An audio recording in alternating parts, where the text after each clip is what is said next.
What is up, everybody? Twin here, and today I've got a really exciting new video for you. I'm bringing to you Twin. That's right, Twin is playing Twin. This is a blue-red combo control deck, very similar to the beloved blue-red Splinter Twin combo that was so wrongfully banned a long time ago. But it is a time for the return. The meta is ripe, and we are going to be making Infinite Deceiver Exarchs today. We could go into a little bit of a deck tech, and then we'll just get straight into the match. Very simple.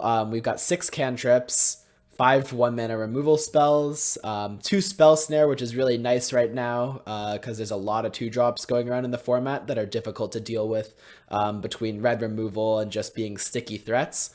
1 Flusterstorm also has been really nice to flex. 4 Remand, just a classic. You're not playing Twin if you're not playing 4 Remand. 4 Snapcaster Mage, also great. Gives you a lot of utility. 3 Deceiver Exarch, we'll talk about that in a minute. 4 Archmage's Charm. 2 Valakut Awakening, the great modal double-face card from Zendikar Rising. Super good in this deck. It lets you put any number of dead cards onto the bottom of your deck and then draw that many cards plus 1. Normally I'm putting 3, 4, maybe even 5 dead cards on the bottom, so it becomes an effective 3-mana draw 6, and it's just irreplaceable, as well as the fact that it can just be a land, which is great. 2 Cryptic, 1 Crackling Drake, which is a great card to copy with Kiki-Jiki, and then 3 Kiki-Jiki Mirror Breaker, which is the replacement for Splinter Twin. So here's how the combo works for those of you who aren't in the know. You have Deceiver Exarch. Whenever it enters the battlefield, untap target permanent, or tap target permanent and opponent controls. Well, in this case, you're going to be untapping Kiki-Jiki, and Kiki-Jiki, which has haste, says create a token that's a copy of target non-legendary creature you control, except it has haste, sacrifice it at the beginning of the next end step. Well, some of you may have already put it together, but Kiki-Jiki and Deceiver Exarch copy and untap, copy, untap, and you can repeat this an arbitrarily large amount of times to make infinite Deceiver Exarchs and attack your opponent for lots of damage. Now, one thing you all may be noticing is the mana base. This is not a traditional modern mana base, and it's very intentionally why. There's a couple reasons, actually. So you see, we do not play fetch lands, we do not play shock lands. Instead, we play very minimal islands. We're playing 4 Cascade Bluff, 4 Reflecting Pool. These are not traditional lands. However, there's a very good reason. There's actually a couple. The first and foremost is Boil. Boil says destroy all islands. Well, not only is it great that we get to play Boil, but it's very important that our opponents aren't casting Boil against us. So right now, island decks are very powerful. It's no secret that Uro has been doing very well in Modern. And if you can avoid Boil decks, then that's just a great step up for you in terms of a control deck, because it means there's one less card that just destroys you out there in the meta. Now, we also get to play Boil, and we're an instant speed deck with many counterspells like Flusterstorm, Dispel, and Spell Pierce that can help protect it, and this can wreak havoc on Uro decks. Previously, I was on 2. I'm trying out 1 in tonight's list, but we may go back to 2 just because of how powerful the 4-mana instant is. Now, the second reason that we play this unusual mana base is our cantrips. When you're playing a combo deck that is trying to assemble 2 cards, having fetch lands can actually be a downside because they mean that you're shuffling your deck, which means that whenever you cast Opt, or whenever you cast Serum Visions, or in this case, whenever you cast Valakut Awakening, those cards that you didn't want, the cards you put on the bottom of your deck, are no longer there, they're shuffled back in. With these cantrips, you have a new level of precision that is very effective and very powerful, and it's part of the reason we only have to play 3 of each combo piece. Finally, just the fact that we want blue into red, and there are decks like Prowess that pressure your life total. If you want to be casting a spell that costs triple blue on turn 3 and then triple red on turn 5, that's going to cost you a lot of life if you're using a fetch shock mana base. And this mana base tends to be pretty smooth and actually doesn't cost a single life the entire time. That gives you a huge edge against Prowess and actually helps make the matchup much more winnable than it otherwise would be for a deck of this style. Now, going into the sideboard, we have 1 Dispel, 1 Spell Pierce, 1 Mystical Dispute. Those are all 1 mana counters. Dispute technically costs 3, but it basically is 1. And those are all very nice for different control matchups, as well as, you know, they come in for different matchups that have different instants or planeswalkers or just blue spells in general. 2 Aether Gust is great against Titan, also good against Wrenn and 6. Entrancing Melody is very good against Prowess as well as Death Shadow decks.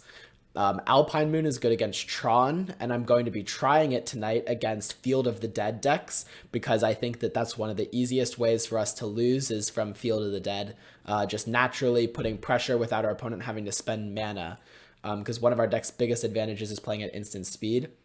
A Braid is just a very good flexible removal spell, but also can answer artifacts. Cleansing Wildfire is great against Tron. It's also good against decks that might bring in Blood Moon against us because we play so few islands. Wildfire can target our own land and get an island for us. Ral is a great grindy card. Relic is great at Graveyard Disruption, and Engineered Explosives is a flexible answer to a lot of creatures as well as just permanents in general. With that, let's go ahead and hop right into the league. I hope you guys are excited. All right, welcome to round 1. We won the die roll. And we will see what our opening hand is like. All right, this hand seems pretty solid. It does have a little bit of a mana light issue. However, we do have Serum Visions, which is a great card to start hitting land drops and making sure we'll continue to hit land drops, as well as Remand, which is a cantrip that will delay our opponent, and then Archmage's Charm, which can be used as a draw spell if it has to be. So I think we're going to keep. Our opponent did reveal Obosh, which suggests they're probably on a Prowess stack of some kind, which that can influence our decision a little bit. I didn't think too much about it, but maybe I should have given it a little more thought, because generally against Prowess decks you want removal spells. Archmage's Charm is a solid removal spell, though, actually. Just steal their creature. It's a 2-for-1. Okay.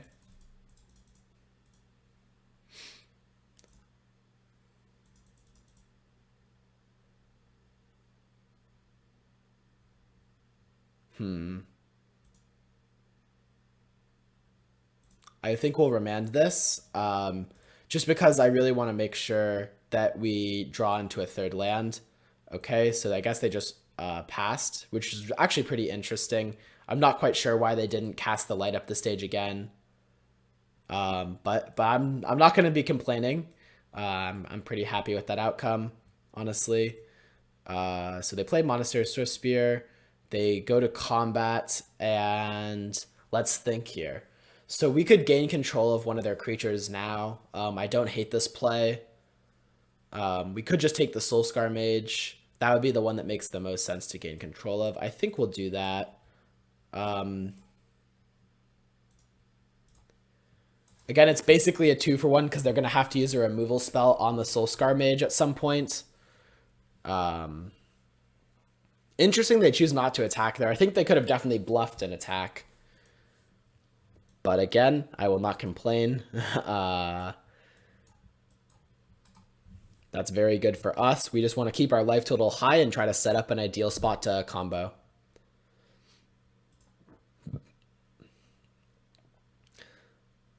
So they're thinking, and they do choose to attack here. I think we will not... Interesting. Okay, we can block... my thought being that if they're actually using burn spells on us, that's not too bad, because it means that, first of all, it's not burn spells that are going to be removing our combo, but also just not very effective in general. So, okay, so my first thought here was that I wanted to Snapcaster Remand that because it is a 3-drop, but we also noticed that we have Deceiver Exarch, which we can tap their mountain. Now, the only issue is we do need to draw a red source that is untapped, so maybe we should be Snap Remanding that. I think we will. This will help us keep our cards flowing, and hopefully next turn they make a similar play, and then after we've already found the red source, we can use Deceiver Exarch. Because we don't want to risk running our combo pieces out if they might just get removed, so it's be better to wait until we can wrap up the combo. Molijo, thank you for the follow. Appreciate it. Okay, Archmage's Charm. So we would not have been able to combo there. So I guess it's a good thing we waited. Go ahead and attack for 2.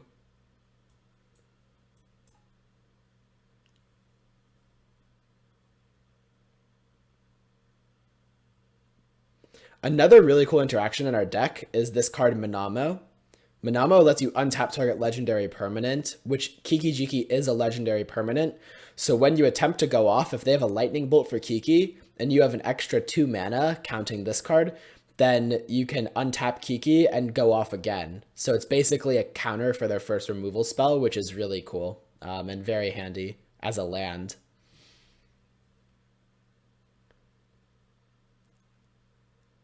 Yeah, the Drakes went from 3 down to 1, just because I really wanted to try to play more into the tap or the draw go elements of the deck.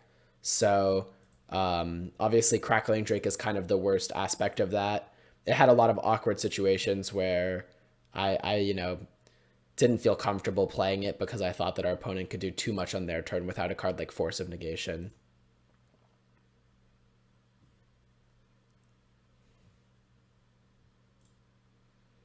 All right.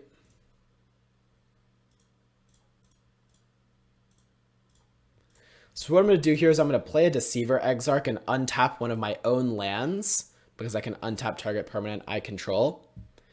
And then I'm going to use Archmage's Charm to draw 2 cards. The reason being I really want to try to find a red source so that we can try to go off with Kiki-Jiki sooner rather than later. And our opponent has not put a lot of pressure on us. Okay, great. So we currently have 5 lands in play. Let's go ahead and play the Spire Bluff Canal tapped. Technically, we should have cast Serum Visions first, but I don't think it'll influence our decision too much because we know we just really want to make sure we have 7 mana untapped next turn, including triple red. So I don't think Remand is very good anymore. Lightning Bolt's very solid, though, especially with Soulscar Mage.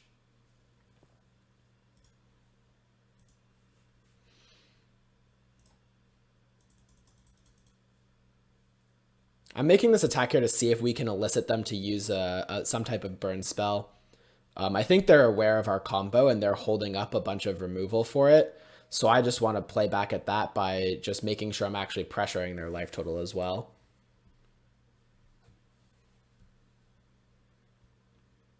Yeah, Manamo's great. Manamo's very good. I've been super happy. I almost want to put 2. It is a legendary land, though, which is a little concerning.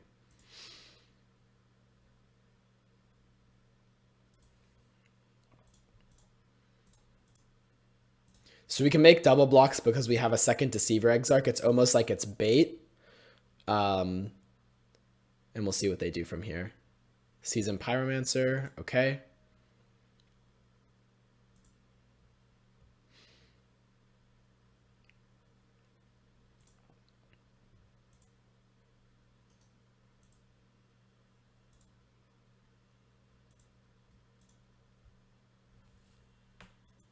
Let's Lightning Bolt a Monastery Swiftspear.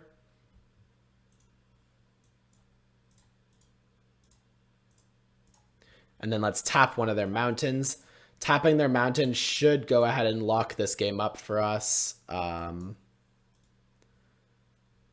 Because now we know we have the Kiki plus Manamo combo.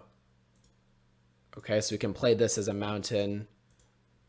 Tap 3 red. And 2 blue for Kiki-Jiki.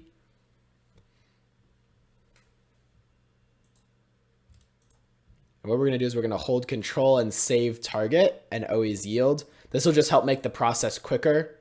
All right, so we are going to get to use the Manamo trick, which is really good here because it's going to let us go infinite again with the Lightning Bolt on the stack. And then once the Lightning Bolt resolves, Kiki-Jiki will be dead, but it will not matter because we already have infinite Deceiver Exarchs in play. All right, so we got to go for our first twin combo of the day. This twin combo is brought to you by Mana Traders. I'm now officially sponsored by them. Super excited, and I believe I will have an affiliate link down below. If you also want to twin people in Modern, definitely go check it out. I won't shill too much, but I'm really excited about the sponsorship, and they're the ones that have helped me get into YouTube. So I do owe them a big thank you. And yeah, hopefully the code might be free twin, but check down below because it's not official yet. But I'm pushing for it to be free twin. We got to get the movement going. So yeah, join us. All right, against Prowess, what do we want? Well, I think Engineered Explosives is very solid. It'll help clean up one drops. Entrancing Melody is not too bad as well, because it acts as another Archmage's Charm. It is sorcery speed though, which is a little unfortunate. Abrade is a removal spell. Ether Gust is nice because it can be a removal spell or spell-based interaction. I think Spell Pierce is not too bad, and I think Dispel is not too bad. Part of the reason I like Spell Pierce and Dispel is not just because it's going to counter their lightning bolts, but also because they're the most efficient ways to protect our combo, and I do think comboing is a very good way of winning against their deck. Cards that we're going to cut, Remand tends to be pretty slow, although they are the Obosh version, and they might have Blood Moon potentially, so we do have to be very aware of that. For that reason, I think we should bring in another Ether Gust. Yeah, so let's just go ahead and cut all the remands for now. We might readjust in the third match. What else can we cut here? I think we can trim one Kiki-Jiki, just because, you know, the game might go a little bit long as we remove all their creatures and kind of grind away with them. And Kiki-Jiki is a little fragile, so we don't want to draw too many. Maybe we do not need the Spell Pierce because we have a Dispel and a Flusterstorm. That would not surprise me. Because they're Obosh, obviously Spell Snare is really bad. So let's just go ahead and cut those. Almost missed that one, which is kind of silly. But yeah, we'll go ahead and submit this. And we'll go with that. That was beautiful, wasn't it? Wasn't it? I think that was beautiful too. I'm with you. Obosh. Okay, so we have 2 islands, which is great against Blood Moon. We have all of our mana set up pretty nicely. So yeah, I'm happy with this hand.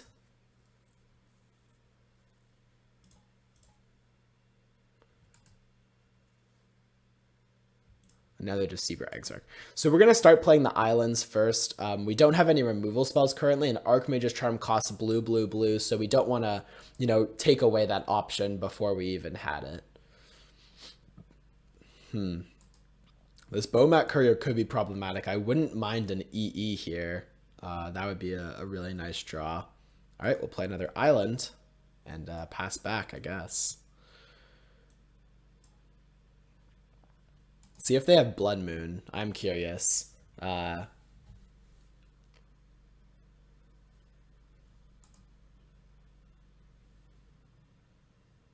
they're going to Lightning Bolt us. That's fine. You know, Lightning Bolt used on us is okay because we're still at a relatively high life total, and I'm not too concerned about that. Okay, Reflecting Pool. Let's go ahead and play the Reflecting Pool and pass. I'm considering in the draw step maybe gaining control of Bomat Courier, with my concern being it is going to draw a lot of cards, so we do have to be kind of careful about that. It honestly may look like it might be too late though, so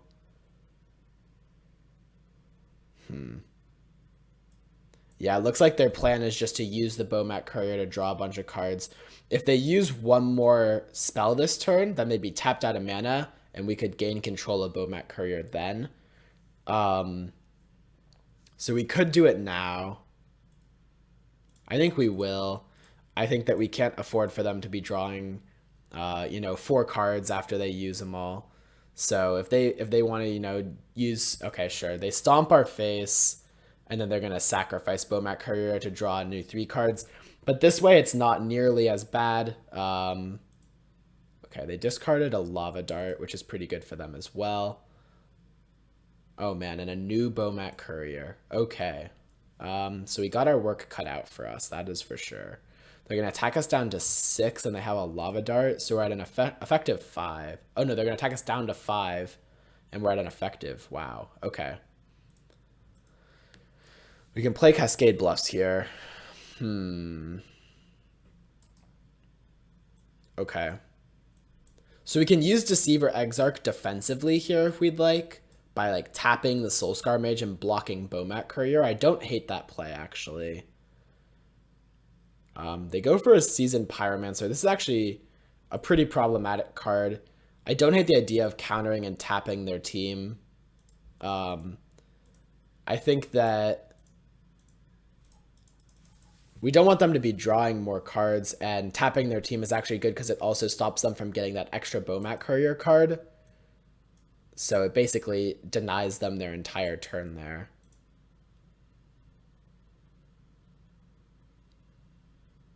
All right, we can play another island, Riverglide Pathway here. If we steal and crack a Bomat, do they get all the cards? Yes, that makes sense. So we wouldn't crack the Bomat, yeah. But we would just steal it and have it forever. I guess technically if we attacked with it a couple times, we would also get some cards, so we could weigh those. That would be a whole new situation. Each player's getting cards from the Bomat Courier. That's kind of funny to think about. If this was a Lightning Bolt, I could play Crackling Drake here, so it's a little disappointing that it's not. I'm thinking I may just go ahead and abrade the Bomat Courier. Again, trying to... Well, I should do it in their draw step to make it the most awkward possible in case they have any, you know, sorceries in their hand. And then we can Deceiver Exarch to tap the Soulscar Mage in combat. So at the beginning of combat, we'll go ahead and play Deceiver Exarch. Tap target creature.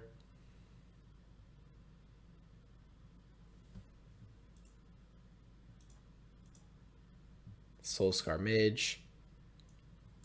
Our life total has gotten pretty low. I don't feel super comfortable at this low life total, but we're just gonna have to make do and try to, you know, grind it out here. Hopefully we can make it happen.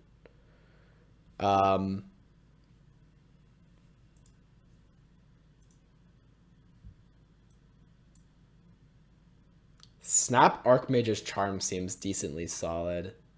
And so does Snap Cryptic, so I think this is good. I think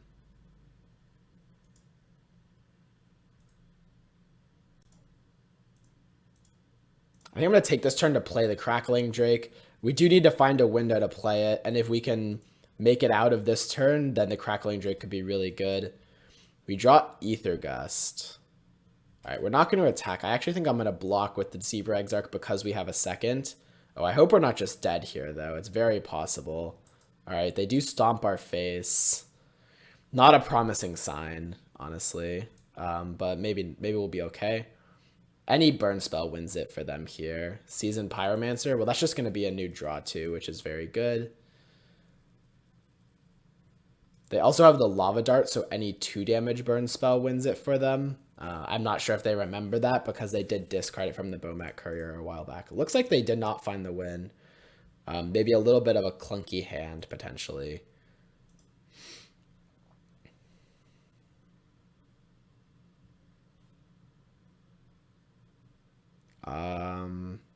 Can we attack here with Crackling Drake? We do need to close this game out, but I don't think we can attack yet, unfortunately.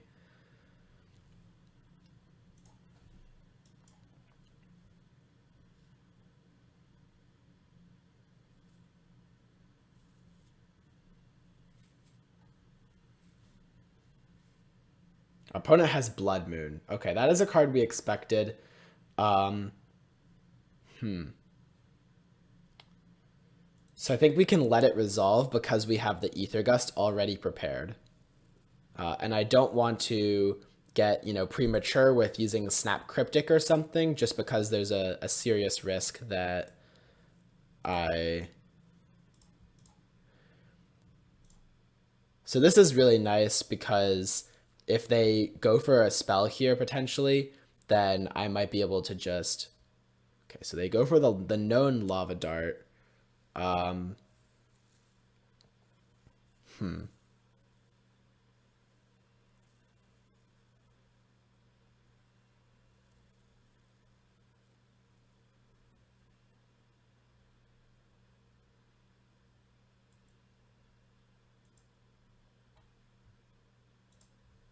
Okay, let's Aether Gust Blood Moon, and then let's use Snapcaster Mage to flashback Aether Gust on Blood Moon.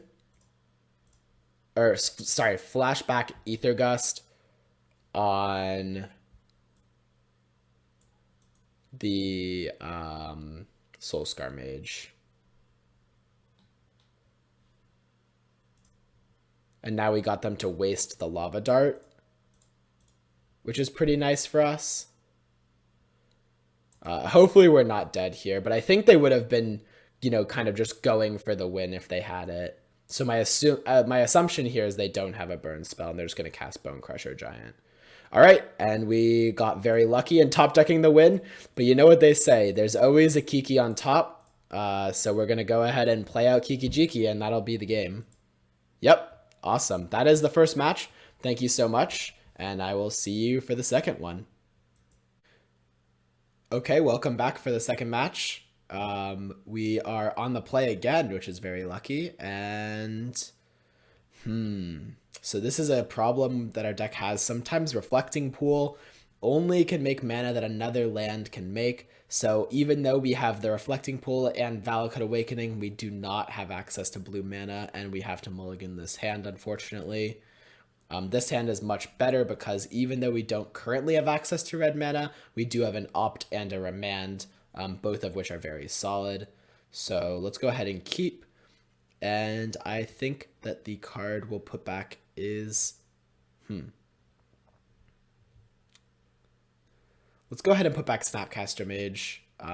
Flame Slash has the potential to be bad, but if it's good, then it'll be very nice to have.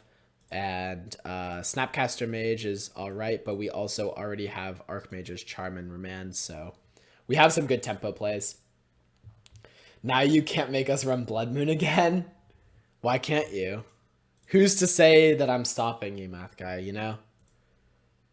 I think we bottom this. We kind of need to find mana, specifically a red source. So let's go ahead and... let's just play and pass. I would like to Flame Slash the Noble Hierarch, but also Remand is just really good.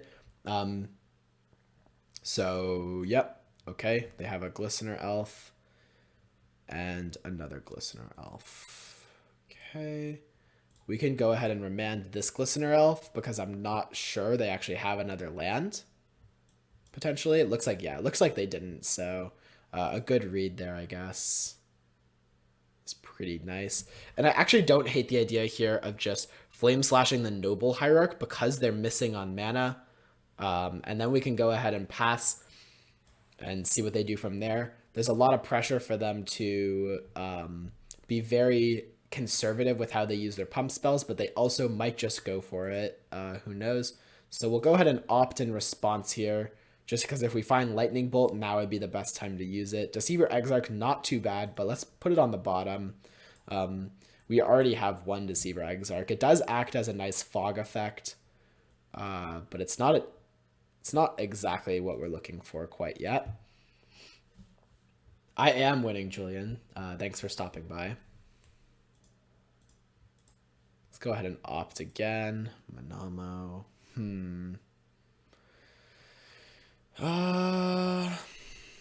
So if we put it on the bottom, we're drawing 2 new cards. We have about 20 lands left, 19 lands. Seeing 2 new cards, 19 lands.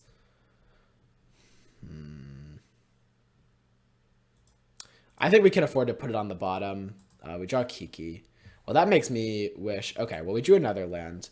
And now we can make everyone's favorite play. Archmage's Charm the Glistener Elf. We got him, chat. We got him.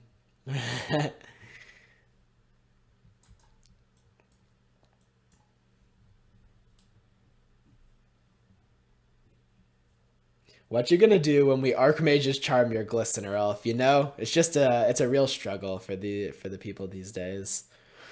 So we're gonna yeah, I think there's not really a great reason to attack here, so we'll just pass back. I'd much rather Inquisition. Well, this is a good time to go ahead and use our Deceiver Exarch. And we will go ahead and tap their Glistener Elf. And then hopefully we can draw an untapped land. Any untapped land will kill them. And that will be game 1. We do not find an untapped land, but we do find a lightning bolt, which is very good. I might say Cryptic Command is just better though, honestly. So we can attack with the Glistener Elf. Start to give it the Infect deck a taste of their own medicine, you know. And that will be that. Our opponent just goes out and passes back. Let's go ahead and bounce their Overgrown Tomb and draw a card. This will mean that they can't have any removal. I guess if they have Fatal Push here, they could actually punish us because we're giving them Revolt. But I doubt that Infect plays main deck Fatal Push. So I feel pretty safe. And we draw the land, so now we can play the Kiki, and hopefully our opponent will concede. But otherwise, okay, they already concede because they knew we had Kiki in hand. All right, let's go to game 2.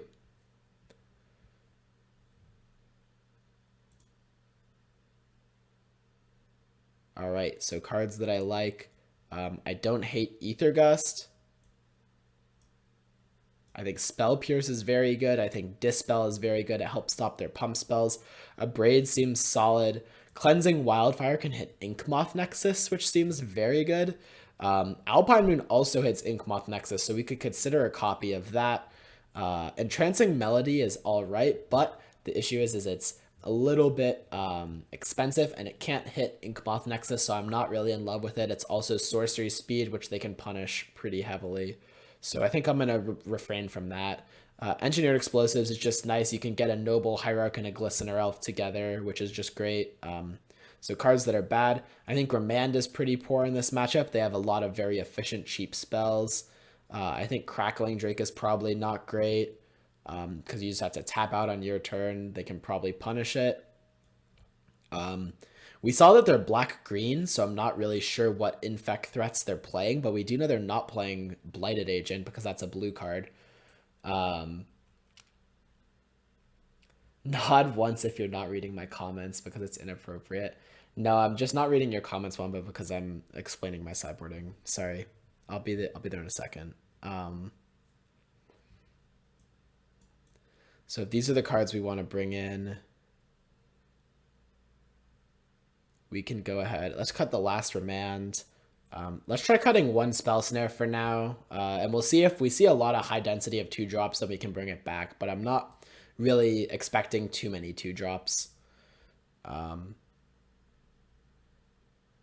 Archmage's Charm looked really good there, but I'm not sure how good it always is going to be. Cryptic Command is also kind of clunky, so I think we'll cut one Cryptic. And we'll try this. Just trying to be very efficient, more lean, down to the ground, which is what Infect tries to do. 2-mana Flying Infect Flyer. Okay, yeah, that's right. Plague Stinger, I think, is the card. So, yes, maybe having one Spell Snare will be nice, for sure.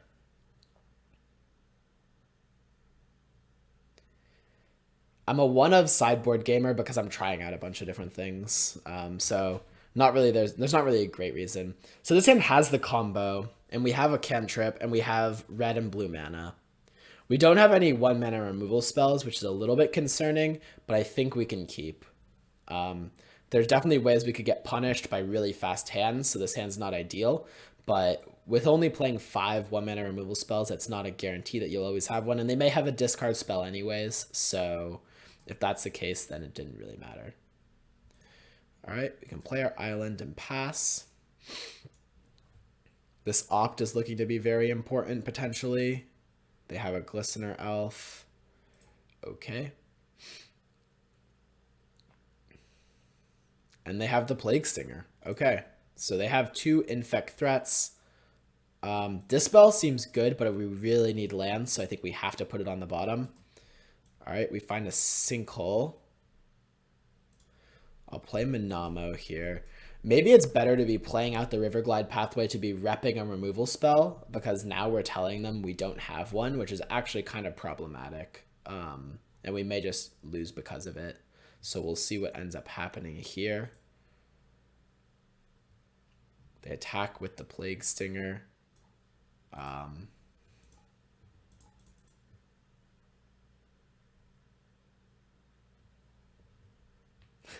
Wombo can't spell. Poor Wombo. So either they didn't have a pump spell or they chose not to use it. Either way, I will not be complaining, because that was a little bit scary for me. All right, so we have another tough decision here, because we can either choose to rep removal or we can Serum Visions. I guess if we Serum Visions, we're still repping removal, but then we can't Deceiver Exarch, which may actually be really handy here. If they have a main phase pump spell, then we can Deceiver Exarch and tap their creature. I'm not really sure which is better, but we do really need a land, and so I'm kind of inclined to Serum Visions here and just rep removal. The other play would be to Deceiver Exarch, untap a land and Serum Visions, but I think that's pretty bad just because of the simple reason it tells our opponent that they have the green light to go all out, and I think that's just too risky. So I wouldn't mind a land here. I also would not mind a Lightning Bolt or a Flame Slash, some type of removal spell basically.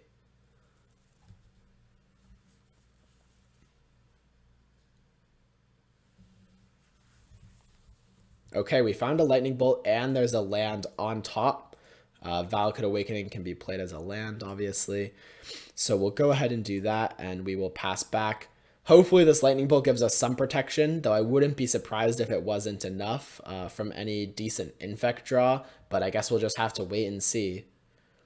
They're probably going to go ahead and crack Nurturing Peatland here would be my guess. So they do not. Interesting. So either that means they forgot to, or they have a lot of gas already, which would be pretty concerning either way. So we'll respond with a Lightning Bolt and see. My guess is they probably have another pump spell, though. So, yep, they have Vines of Vastwood. Do they have one more pump spell? Because we're not actually dead here. No, yeah, we're not dead here.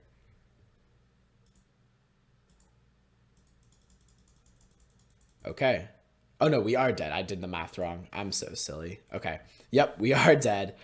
So we'll go to game 3.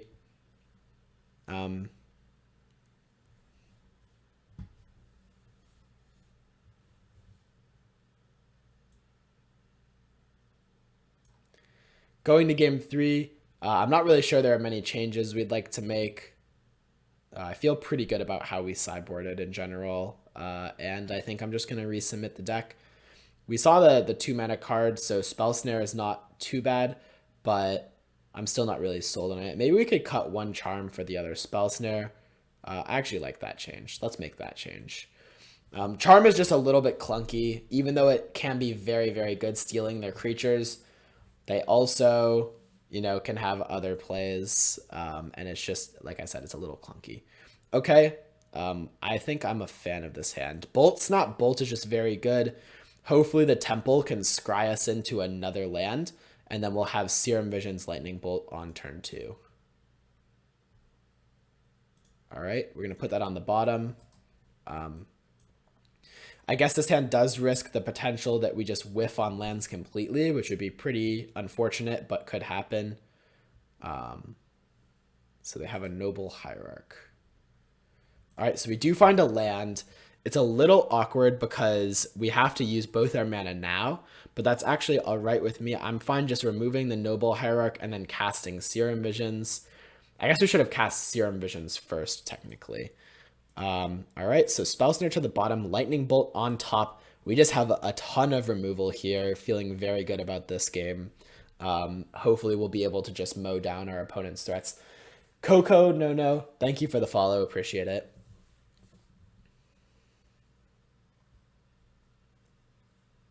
Another Noble Hierarch, and they pass back.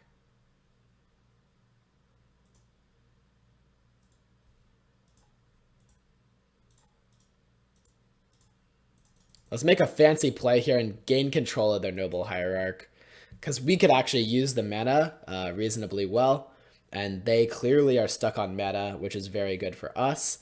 All right, so we are 1 mana away from just winning.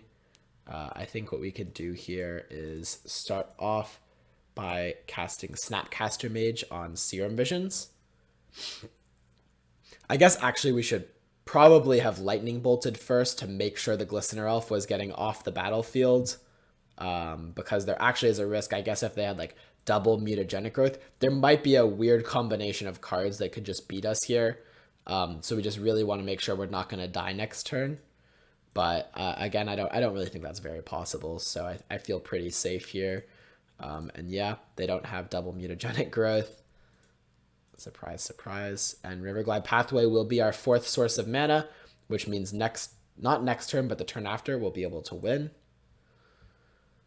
Inkmoth Nexus is not as scary here, simply for the fact that they have to pay 1 mana to activate it, and we know they're already choked on mana, so I'm not too afraid of it, just because they should not be able to do 10 points of Infect with it.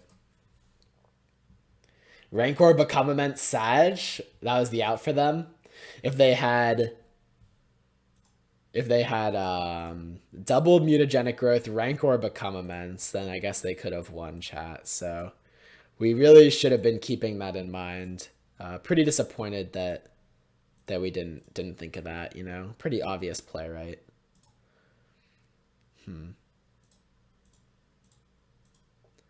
I mean, they could still have us here with a Dismember potentially. So this is a little bit aggressive, but I'm not really, okay, but they don't. I was just thinking, I think that it's worth the risk just to go for it. We're already very ahead, and even if they had the Dismember, then they would be very unlikely to kill us next turn anyways. So we are currently 2-0, and I'll see you in the next match. Okay, welcome back for the 3rd match of this league. We actually lost the die roll. So sad. So sad. I am playing the PTQ this Friday, I think. Maybe. No guarantees. This hand's pretty solid. We'll keep.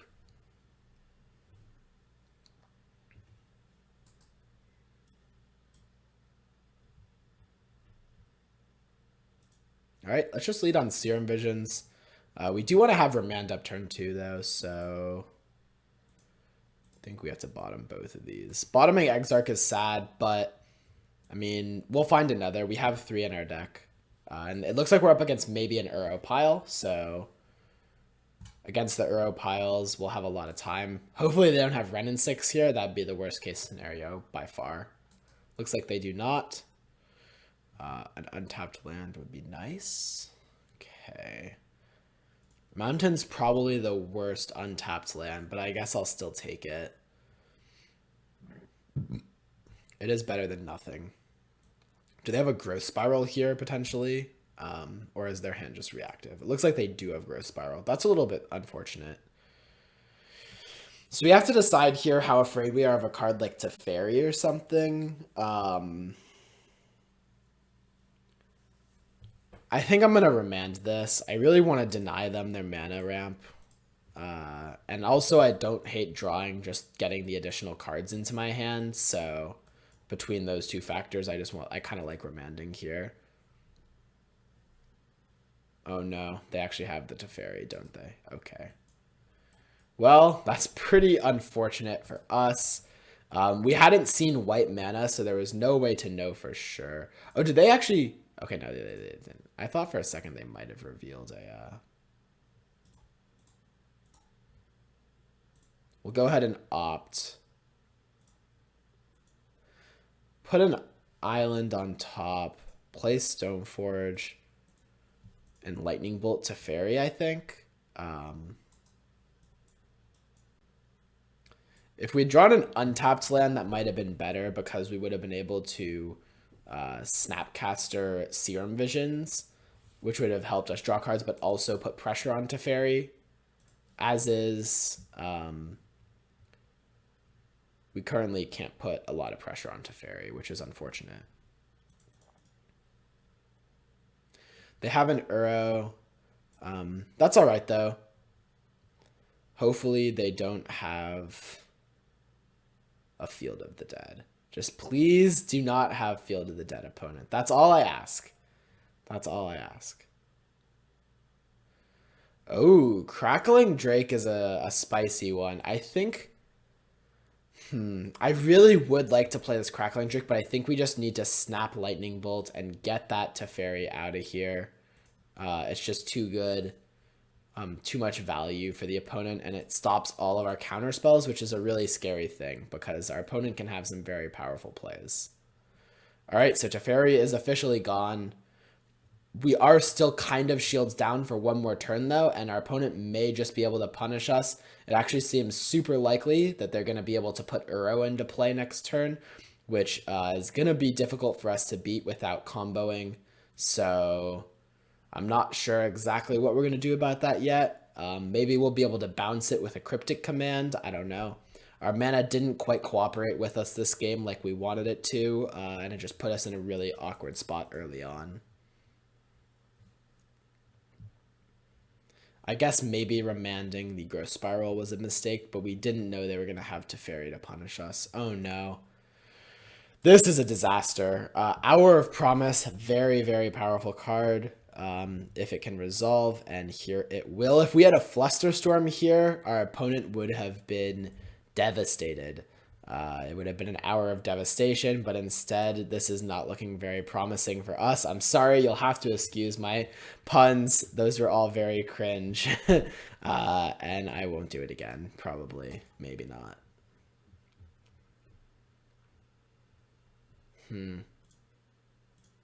So we finally find another island. I think what we'll do here is play Crackling Drake. I think at this point our plan is just to try to find the combo. So Opt is actually pretty solid. Yeah, we just know that things are just going to be getting worse and worse for us, but maybe our opponent is slightly flooded. Maybe they don't have interaction for the combo and we can get them. So that's kind of our plan at this point. But I think that we're in some trouble for this game at least. Post board, we will get access to the boils though, the cheap counter magic, those types of things. So hopefully we can pull that one off.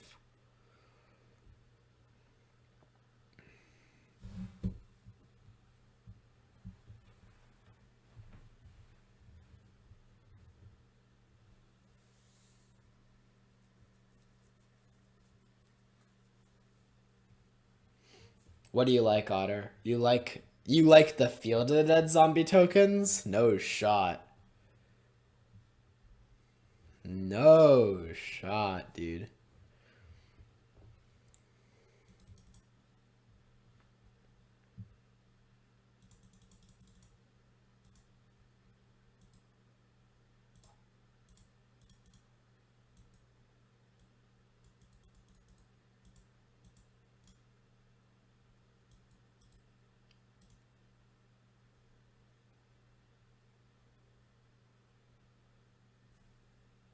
Oh, you like the Hour of Devastation pun. Oh, yes.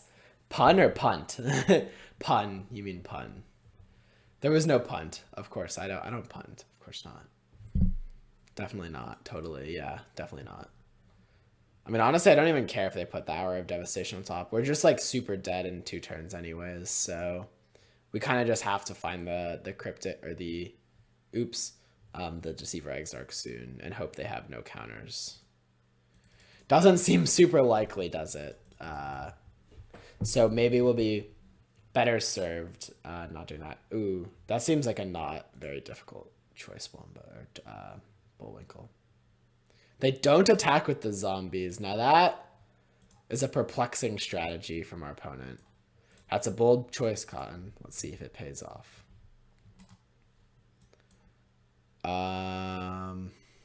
Okay. Well, this is kind of an unfortunate situation, I might say. I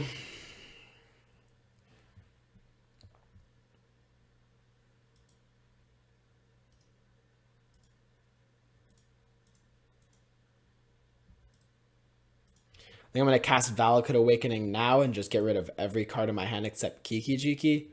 I guess I just have to hope this resolves and really hope they have like nothing in their hand that's a counter spell.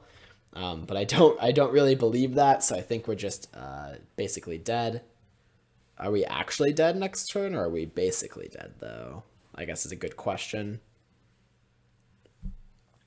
Top draw. The thing about top draw is I guess it does buy us a turn if we're hoping they have literal nothing, but I'm hoping that maybe their one piece of interaction is Force of Negation.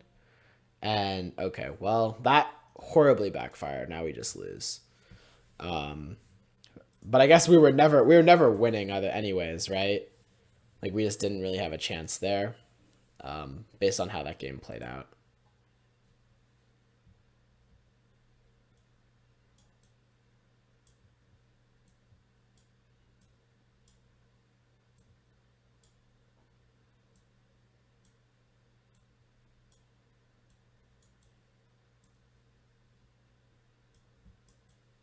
All right, so we're gonna cut all the removal. Magmatic Sinkhole is actually not too bad because it's a great answer to Jace, Teferi, and Renin 6. So I think that we'll let Sinkhole stick around for now. I think that we can go ahead and cut one of each combo piece. And let's see, how's that look? We're at 61, so we need one more cut. Maybe Ral is just not good enough because of Force of Negation. Being weak to Force of Negation is kind of risky. Do I think the Kaldheim MTGO Modern Super Qualifier will fire? Yeah, I think so. I think all Super Qualifiers fire, Tristan. So you should definitely, if you're interested, sign up for it.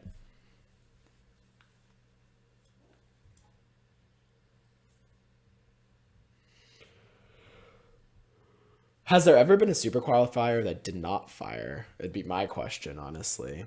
Yeah, it's possible that the RAL just isn't worth it. It's just very difficult to resolve, and if you do resolve it, it's like, only doing stuff on your turn, so maybe we'll stick to the combo for now. All right, this hand's solid. We'll go ahead and keep.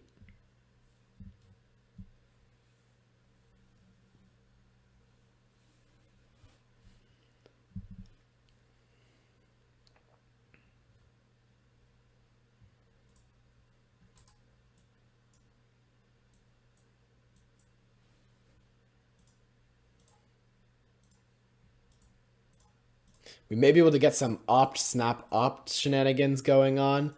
Always gotta love those. Just put early pressure on the opponent and also get your cards back. It's just a win-win. Some of the best things you can do in control mirrors. Except for opponents like jamming Ren and 6 on you, which is terrifying.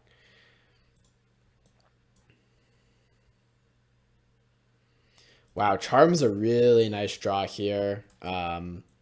It's just going to open up a lot of counterspell opportunities if we need to counter, a Teferi or something like that, that otherwise we wouldn't have. So pretty happy with that one. They're getting tapped lands, which means they're not going to Growth Spiral either, which is very good for us. Because Growth Spiral, just a way for them to get ahead on mana. Took a break a year from MTGO and came back today. Yes, they definitely are, and you should begin prepping for it immediately. The competition is very tough, Tristan. I am warning you. Very good players play in those, but if you're up for the task, then they're super fun. I always enjoy the super qualifiers. Highly recommend it. And welcome back to MTGO. We welcome you with open arms. Uro. Okay, they have an Uro going to the graveyard. I'm not going to use an Archmage's Charm on that. I just don't think it's worth it. As much as I am, slightly concerned about the fact that they're mana ramping. Tristan, thank you for the follow. Welcome. Let's go ahead and Snapcaster Opt here. This will hopefully help us hit another land drop. All right, awesome. We found another land. That's exactly what we wanted. You just want to keep hitting land drops in this matchup. And then, now we'll just try to tempo our opponents out, play at mostly instant speed on their turn, and see if it's good enough. This could have been a decent window to stick Crackling Drake, but it's kind of weak, and I'd be a little concerned about what type of follow-up they might have. So for now, I think I'm going to hold off. Ren and 6. Isn't that a headache?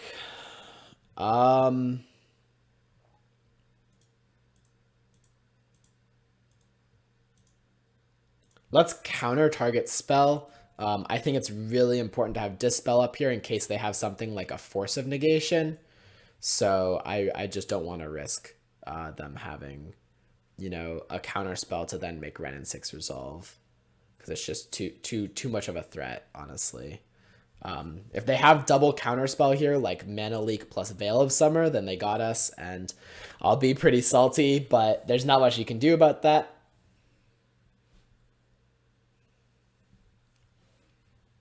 Hopefully it's just Force of Negation here, or another Archmage Charm. Okay.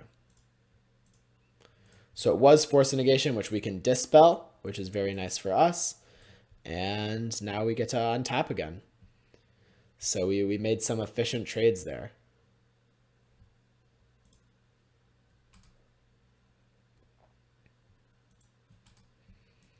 We'll go ahead and get in here.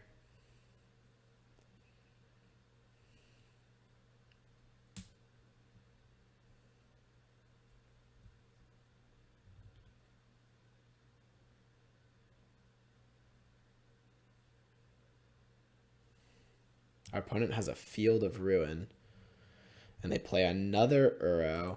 We'll let the second Uro resolve because I think it's most important to counter the Uro on flashback, because that's when they've actually exiled the 6 cards from their graveyard, which is the restricting factor from them just having unlimited Uros, basically, right? So that's my biggest concern.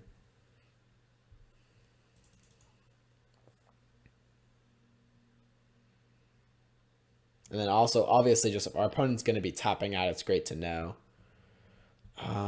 Man. I think it's too good to not Cryptic Command here. If they have specifically like Mystical Dispute, then they got us, but I don't. Yeah, okay, they did not. Now we can opt. I think we'll top that. And we can jam Crackling Drake here, I think. Oh, even better. So we can boil our opponent, and that will destroy 1, 2, 3, 4, 5 lands. That just is too much to pass up.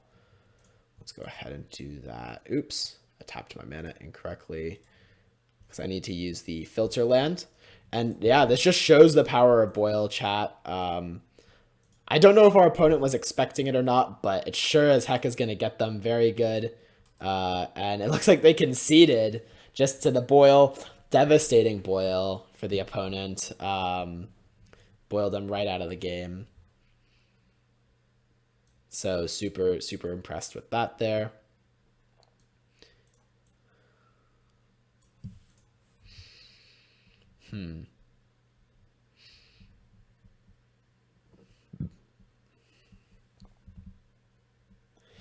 Boil out of the mostly blue deck is a surprise. I mean, it is a surprise, but that's why our mana base plays only 3 islands, and all the others are islands that or lands that make blue mana but don't actually have the subtype of island. So that's kind of part of what our deck is designed around, and I think it's a pretty cool feature of the deck for sure that catches a lot of people off guard. All right. I think that we can just submit this and run this back. I was trying to think if we want to add combo pieces back into the deck, but I just don't know if there's room, honestly. All right, so this hand has a good amount of lands, and it has some powerful spells. I am a little concerned about a quick Ren and 6, but I just think it's too hard to just mulligan to a hand that has like a Spell Pierce or a Spell Snare. So the best we can hope for is some good top decks and maybe less lucky draws from our opponent. How's it going, GG Goggles? Hope you're having a good afternoon or evening. It's not the afternoon. All right, I would not have been complaining if we had drawn a Spell Snare there, but I think we're still okay. Hopefully they do not have Ren and 6. Usually lists like this only play 2 or 3 Ren and 6, not the full 4, so that does reduce their chances of having it slightly, but I think that they know that it's good against us, so they'll definitely be looking for a hand that has it, so it's definitely very possible they do have it here.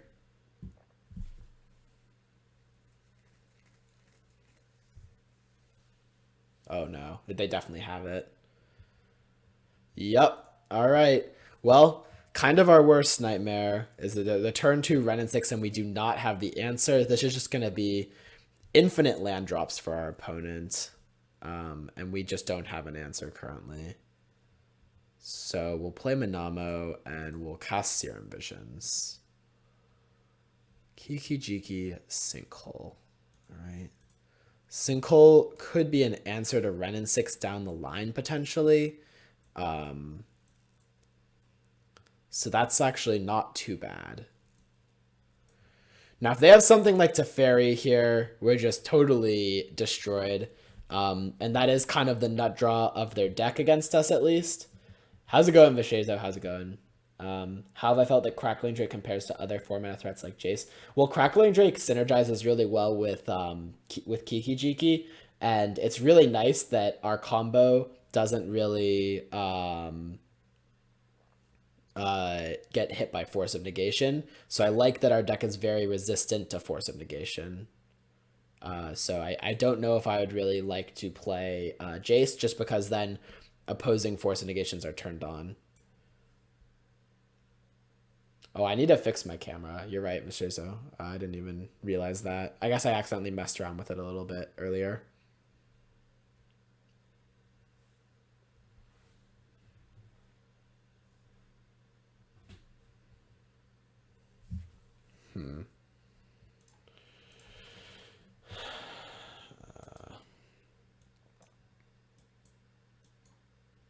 This is so brutal for us, honestly. The Wrenn and 6 is just getting them like so much mana. It's going to be like a 3 or 4 for 1, because we're going to have to use the removal spell. Did they just not use it that turn? They just didn't activate Wrenn and 6 last turn.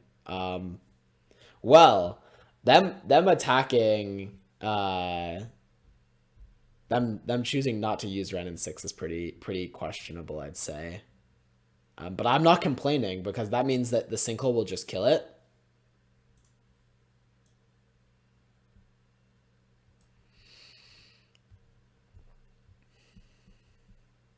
Our opponent might also be very afraid of Boil after that pretty devastating Boil that we had. So I'm curious to see if that influences their decisions at all and how they play. I guess we'll just have to wait and see, though.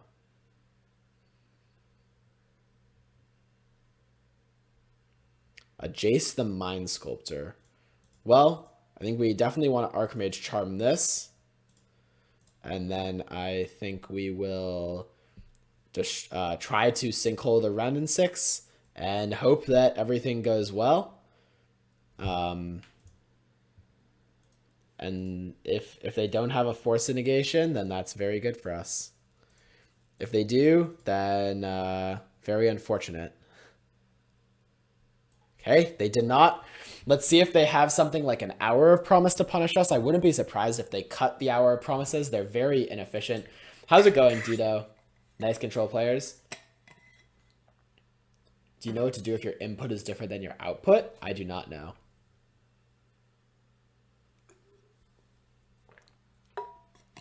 I don't know when the next Modern prelim is. Sorry, Como. Oh, no. No! Do they have Hour of Promise? What is this? No, it's not Hour of Promise. Teferi, Hero of Dominaria? Wow, that's pretty devastating. Just another Planeswalker that they're slamming into play. And this all was set off by Wrenn and 6 just being such a pain to deal with. I guess we have the Sinkhole. This just does not feel good, though, for us. Yeah, and there's just not much we can do here, honestly. I guess we just pass and see what they do. But we don't even have a good way to use Snapcaster Mage, so I guess we have to cast Valakut Awakening.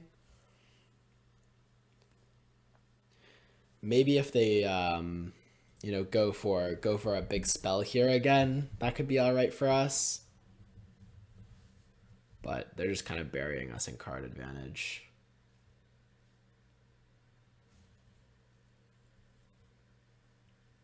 Yeah, I mean, there's just not much we can do, though, right? Like, we're just falling behind and behind and behind. I mean, do we just want to leave the Ren and 6 going forever, I guess? That's a possibility, but it just doesn't seem like a winning one. I guess this is also very bad for us. I was counting on them flashing back Uro, but now that I think about it, there's a real chance they don't, and then we don't get to use our remand, so that could be kind of problematic. We'll see, though.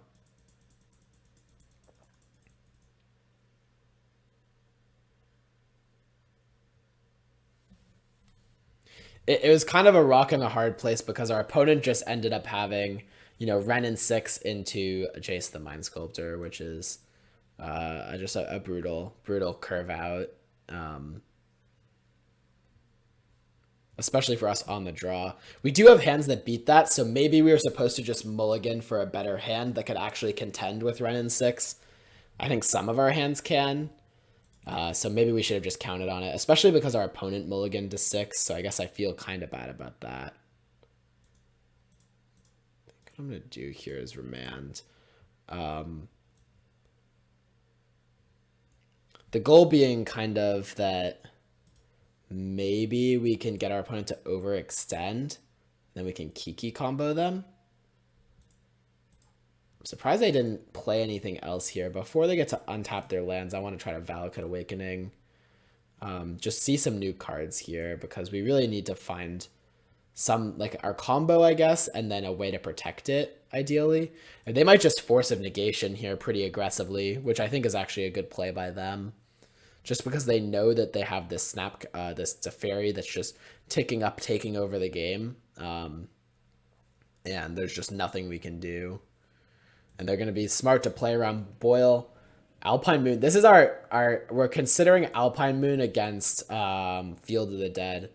But I guess they're just kind of beating us down anyways. So this is pretty embarrassing in this situation for sure. I was thinking, like, as long as they don't have turn 2 Ren and 6 and we have Alpine Moon on Field of the Dead, then, like, I think it's pretty difficult for them to win. Okay, so they have Mana Leak. At least that means a card's going to our graveyard for the Sinkhole flashback potential. Which we might end up doing. Oh, but Teferi's on 6 now, just so brutal.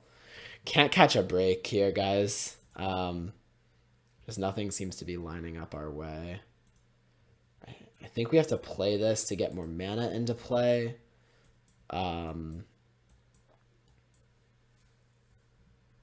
Imagine if we had Conundrum in play. I mean, Conundrum would have done something. I'm not sure how much it would have really done, though. They could have just fetched on our turn always, right? It's just not that good.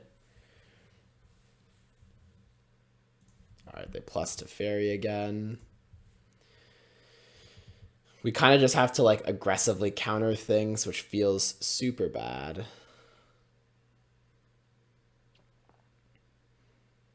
All right, I guess here's our play. We're going to have to go counter this Uro, bounce Teferi back to their hand, and just hope that they do not have, like, Veil of Summer or Mana Leak or any other counter spell, like Cryptic, I guess. I would really feel better if we had a Flusterstorm or a Spell Pierce. Man, this would be a miracle if this resolves. Nope, does not resolve. All right, so they had Dovin's Veto, which we could not even counter back, I guess, so. Well, okay. I won't concede yet, but it feels like a very, very difficult to win situation. For sure. And I don't want to be wasting your guys' time with an unwinnable board state, but I guess technically if we were to top deck Deceiver Exarch or something here, maybe there's a chance. Yeah, just not looking good for us.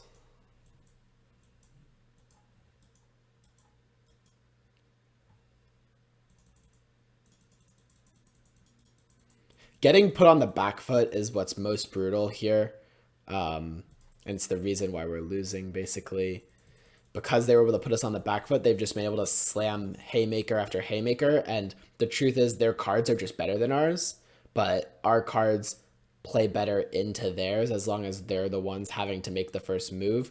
When we're the ones having to play catch up, then things just get out of hand very quickly.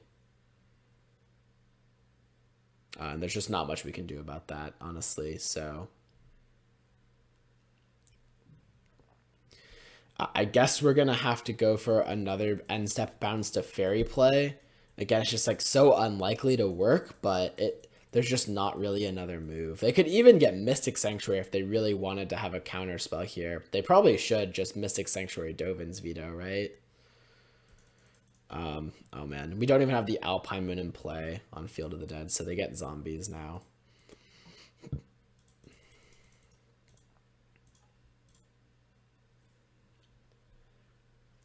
Should I read Traff's thing now? I don't know what Traff's thing is, but sure.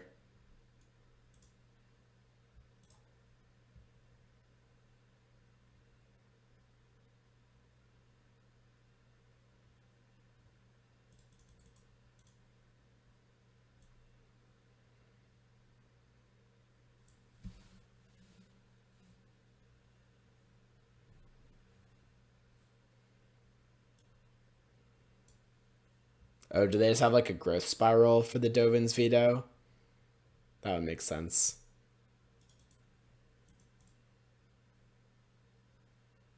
Although if they spend too much mana here, we can top deck Deceiver Exarch and just win. We have access to 7 mana, which is enough. That's very interesting. I kind of like the window that's being potentially opened here for us. But I guess then again, they could definitely just have another removal spell. So I don't even know for sure if they, you know.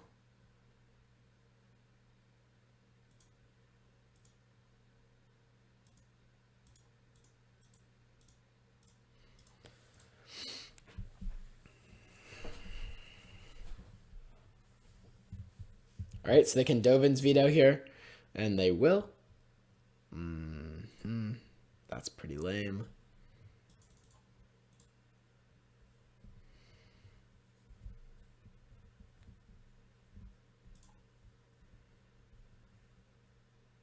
Oh, all right. Well, we're just going for it. There's no shot we don't. I mean, I don't think it's going to work, but this is our best chance by far. Next turn, we just automatically lose, I'd say. So let's just full send ahead and see if our opponent just is on Force of Negation, maybe? Would be a possible card. Like, maybe they're on Force of Negation and other non-creature counter spells, like Dovin's Veto. That would be my hope, maybe. Oh my goodness. Wow. Wow. That was glorious. We rip the Deceiver Exarch off the top, and our opponent says, I have nothing. And we take them out after they had a Teferi in play that was about to ultimate next turn. They had an active Uro, and they just had absolutely nothing. I would not be surprised in the littlest if they had a Force of Negation or some other counter spell in hand. Something that just could not interact with our creature combo. And that was unreal. Not a sack. Not a sack, Bullwinkle. That was skill, buddy. That was skill. And we are 3-0. I was defeated. I was ready to concede, but I did not. And we top decked it, and we slammed it, and we won. They might have a Dispel in hand. I don't know. They have some cards in hand, but none that beat us. I'll see you back for match number 4. That was epic. Welcome back to match number 4, where we won the die roll once again. Back to the good old days, the good old habits. A crazy last match. If you somehow missed it, you should definitely go back and watch it because the ending will shock you. What are my thoughts on the McRib? I've actually never had the McRib, but I don't doubt that it's probably pretty good. Ribs are very good, and people like to hate on McDonald's, but I think McDonald's is not too bad. Usher, Usher, Usher, Usher. Why are you singing Usher? Was I listening to Usher on my Spotify? I don't even know. So they have Giver of Ruins turn one. This is probably the Hammer Time deck, right? Because they had basic planes is what makes me think that. So Snapcaster Mage could be pretty good. It at least blocks, and if we find a lightning bolt, then it can flash back that lightning bolt. So I feel pretty good about that. I feel alright opting now in case we find Flame Slash specifically. Also, Serum Visions would be a possible card that we'd want. Charm, I think, just goes to the bottom. Spell Snare is a really good one, though, potentially. If they have something like Stoneforge Mystic here, we're just going to get them real good. Oh, it's a Brazilian laugh. Okay, I got it. Got it. And they do have a Stoneforge Mystic. Skill game. The power of Twin is strong in this one.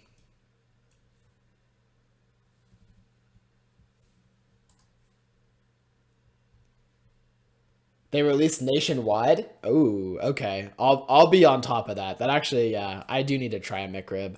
It's just such a controversial topic that I think I have to try it. Math guy going for the pyramid. Is anyone gonna stop him? Bullwinkle comes in with the save. Well played, Bullwinkle. Very well played.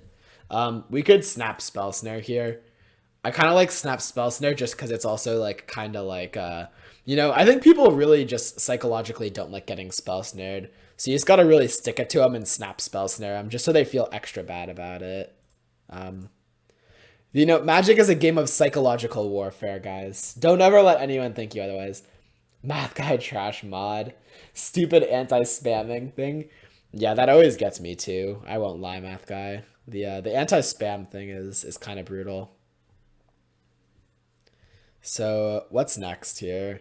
We can gain control of this Giver of Ruins, and then Lightning Bolt the other one in response to the removal spell.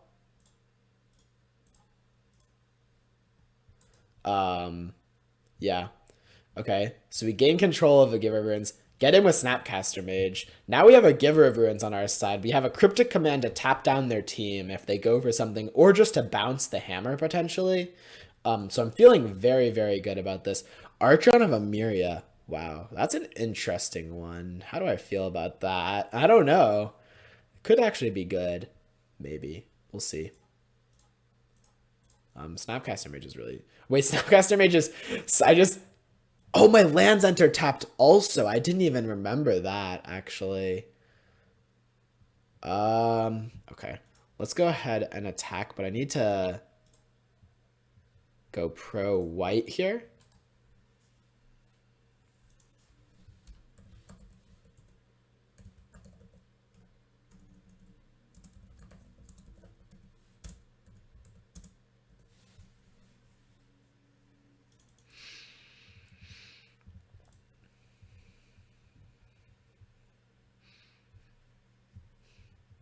And they can't cast more than one spell this turn either, so...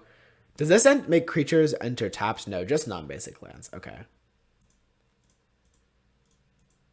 So it looks like we're playing against actually mono-white taxes, not the Hammer Time deck. Very different. I guess we'll just tap the Archon of Emeria for mana efficiency. We do have Giver of Ruins, which will help protect us from removal spells either way. So I feel pretty fine playing out the Deceiver Exarch. Our opponent had said in chat, name matches the deck, and I said I don't want to give anything away, but I think we just played our hand there with the Deceiver Exarch. I think they're on to us. Just be a VIP. Snare your Ren in 6. Oh, I would love to snare your Ren in 6 Vishezo. Or not Vishezo, Dido. I would love to snare Vishezo's Ren in 6 too, though, honestly. No cap. So, anyone who has any Ren in 6s to be spell snared, I'm more than happy to get in there and help out. Interesting that they blocked and traded first and then pathed us to give us the extra land.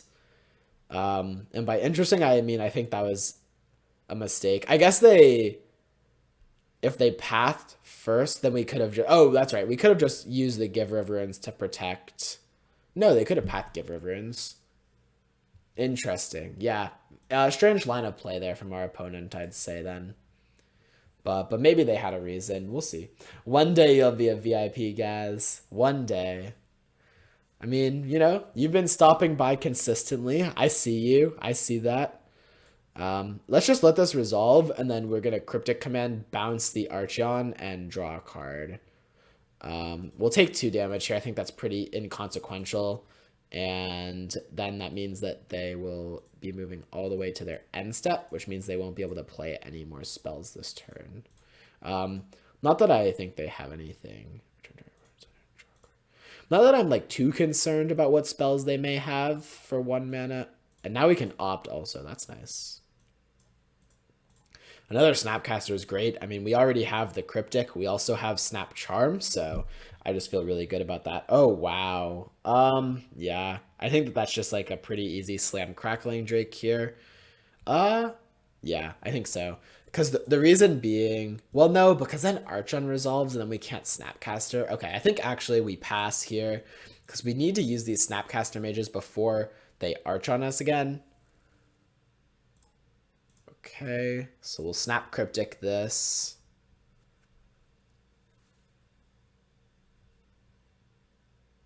My concern is that Sword of Fire and Ice, if they have a 2-drop creature here, they could deploy it potentially. But I think we'll just counter draw. I mean, we have a decent chance of maybe drawing into a bolt, but we also just have a Snap Bolt effect already, so that's pretty nice. Let's start with a Serum Vision, see what's going on. We may realize we just want to hold up our mana again. Well, I think in this case, I'm going to start by attacking, and after that, I'm going to play the Crackling Drake. Crackling Drake draws us a card. It also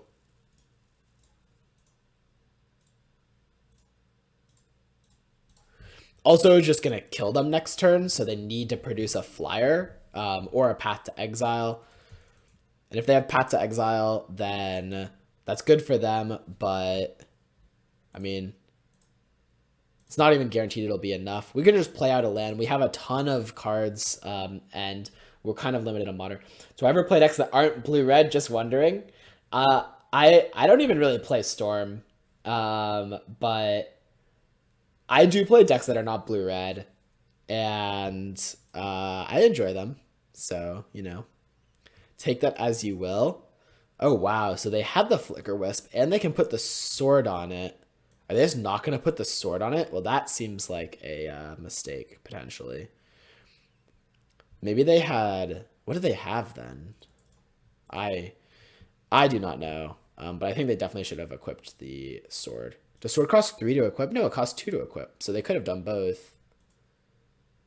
Maybe they were afraid of Spell Pierce. I guess Spell Pierce, but I mean, the sword has protection. I guess I have Lightning Bolt. Yeah, opponent lost me with that one, but they did have a pretty strong play nonetheless. So I guess they can't be too upset about how things went down. Go ahead and attack them down to 6. I guess we could have just drawn 2 there, right? If we just find the Kiki-Jiki, we win. So that was probably pretty free to draw 2. Sword. I think now we need to snap Lightning Bolt. We know that they have just lands because they played it out. Yep. All right. So that is going to go ahead and get the concession. Cool. Going to the post-board games, I think I want this Engineered Explosives. I think I do not want this Flusterstorm. I think this Row's probably not too bad. I think maybe the Engineered Explosives isn't too bad. Other cards that are bad, Archmage's Charm probably a little bit lackluster here. It's just a 1-for-1 counter spell. It can draw 2, but I think that we want to have either cheaper cards or guaranteed 2-for-1s like Cryptic Command. Especially on the draw, Charm just seems a little bit weaker. I wouldn't mind going down to just 2 Charm on the draw. Explosives is really interesting because you can only play it for 2, but that's about what we would want to play it for against this deck anyways. And also it can clean up like Aether Vial, so I really like the flexibility of it. Do I ever play Teamer Battle Rage? I have played Teamer Battle Rage decks in the past, yes. I will admit that. I have played them in the past. I've dabbled in Death Shadow for sure. Deck is pretty fun, actually. But right now, I think Dito will attest Death Shadow, not at the best. I guess the Scourge of the Skyclave decks, wow, just double Lightning Bolt is so good. We're just going to put both of those on top. Leonin Arbiter, okay.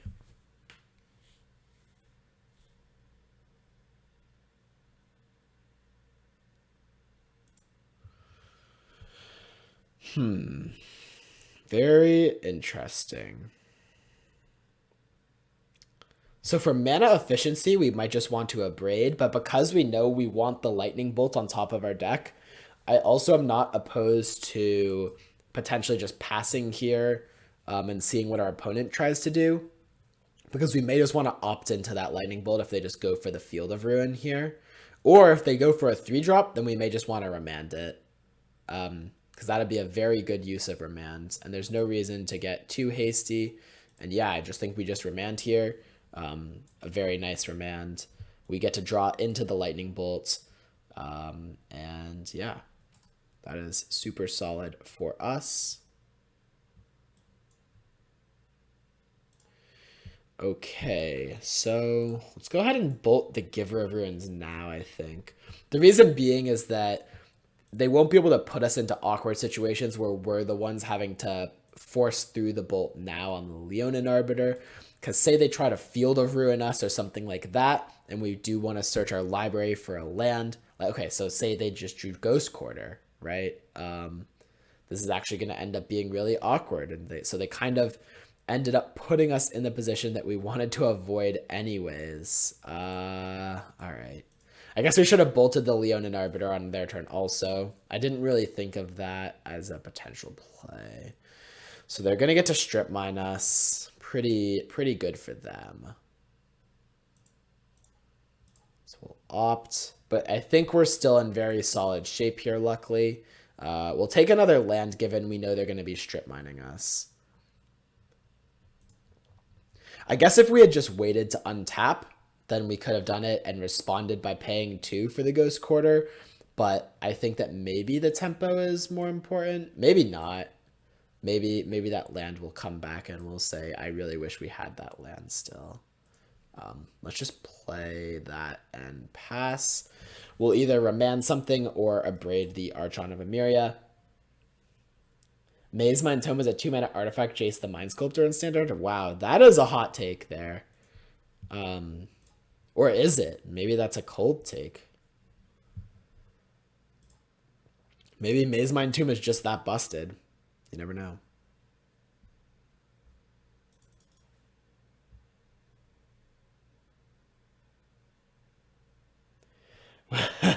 We want ads. You want ads. Well, I think I am going to take a bathroom break after this so I can run a pre-roll. Actually, it's good. Cherry told me it's good to run ads because then when people come into the stream, they don't have to watch ads. So yeah, that's my justification for running ads. I think it actually doesn't make me that much money. Because I mean, with only 50, Pog Champ, run some ads. Let's go, dude. Pog Champion. Oh, well, good that we got to remand something before the Aether Vial just got up to have too many counters on it. All right. We'll pass back. We probably should hold on to this Valakut Awakening for a little bit, just because it is actually, very good at cycling away any extra lands that we draw, which is something that I would be concerned about. So we can just bolt the Archon here. I mean, we technically should have been waiting till their end step. Why don't we go ahead and Deceiver Exarch here?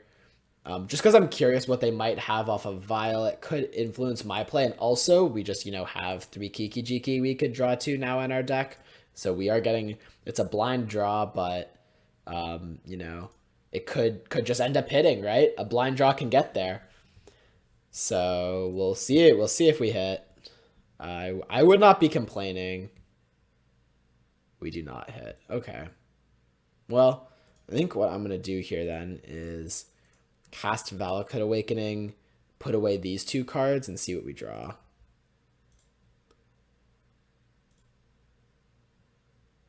Temple. All right, I'll play Temple. Scry a land to the bottom and pass. So if they do have Path to Exile here, we are a little bit punished, but I mean, we would have kind of have been punished either way. Our 2 cards in hand, though, are very good.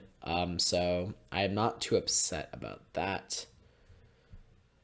I actually think them Field of Ruining us there would have been pretty good. So I'm not going to be complaining that they just put in Sword. They also did not have to put in Sword right there. There was just no reason to. I think I just got a meme host. Probably from Gottlieb Guy. Gottlieb Guy, how's it going? OG reflecting being beautiful. Almost Pogus worthy. Almost Pogus worthy. Valakut Awakening actually is poor man's Ancestral Recall, though. That's like very accurate, I'd say. It is. It's always felt that way because you just get to like get rid of 3 bad cards. Oh, do they have Flicker Wisp here? Archon. I don't know why they chose to play Archon there. What's the point?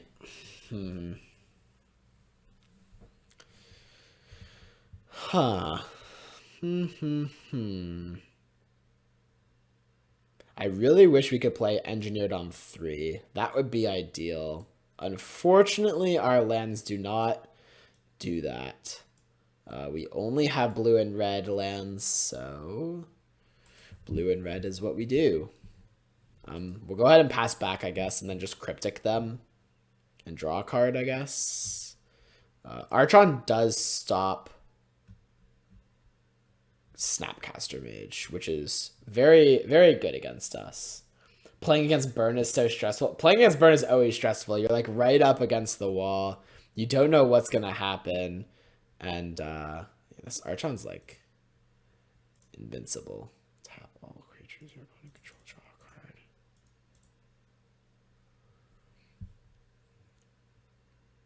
Charm. Huh. Did we already use our Abrade this game? We did, didn't we? Another Deceiver Exarch. I guess we'll draw 2 now, right?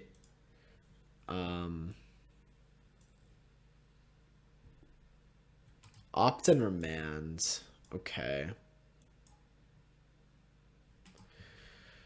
Well, looks like the Archon's going to start being able to get in and hit us for lots of damage. So that's not fun. But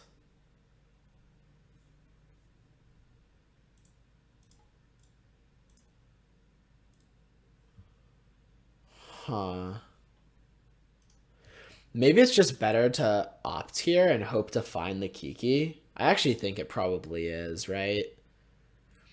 Like, remanding this just doesn't really do too much.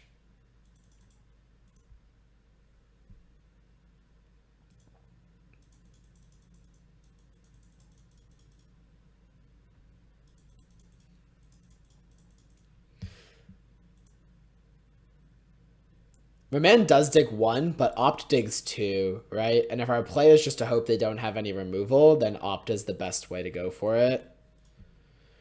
With Vile on 3, though, it's like possible they just have Flicker Wisp, which would buy them a turn to then use the Archon. So this is kind of risque anyways.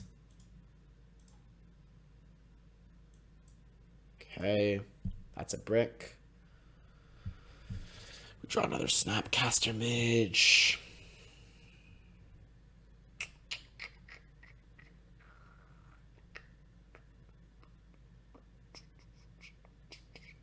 Again, EE only being able to be placed on 1 or 2 is really hurting us here. And the Archon is also really hurting us because these Snapcaster mages just do not do anything.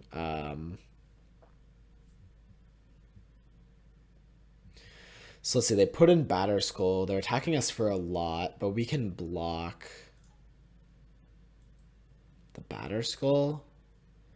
So we'll play EE on 1 and pass. And then basically in upkeep, I think we'll pop it so that they can't get any 3-drops into play. I'm a little bit suspicious they just have the Flicker Wisp, but I just don't want them to be able to play it at instant speed, so... Okay, looks like I guess they didn't. So I'll pop the EE now. This means that we might have a real chance at being able to go off next turn. Top decking at least, right? Which is just the goal. We just wanted to... Okay, they did have the Flicker Wisp, but they didn't put it in. Interesting. So because we have another Deceiver Exarch, we can play that and tap the Germ token and then block Stoneforge Mystic.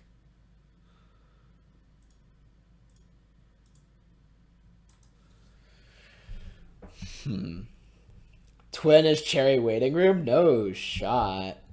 I'll get a Kiki on my draw step. I like that. I like that. Oh no, what? Oh, that's not lethal though. Oh, okay, that's fine. We just go down to 1? Sure. Hopefully they don't kill us. Or hopefully they don't have a Path to Exile and we can top deck Kiki-Jiki. 1 time. Uno más, por favor.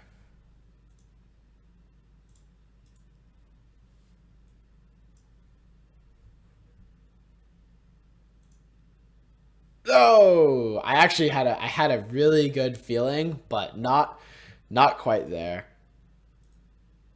Okay, we were not getting there anytime soon, I guess. Math guy, that's just that's upsetting, math guy. See you back in 60 seconds. You know, those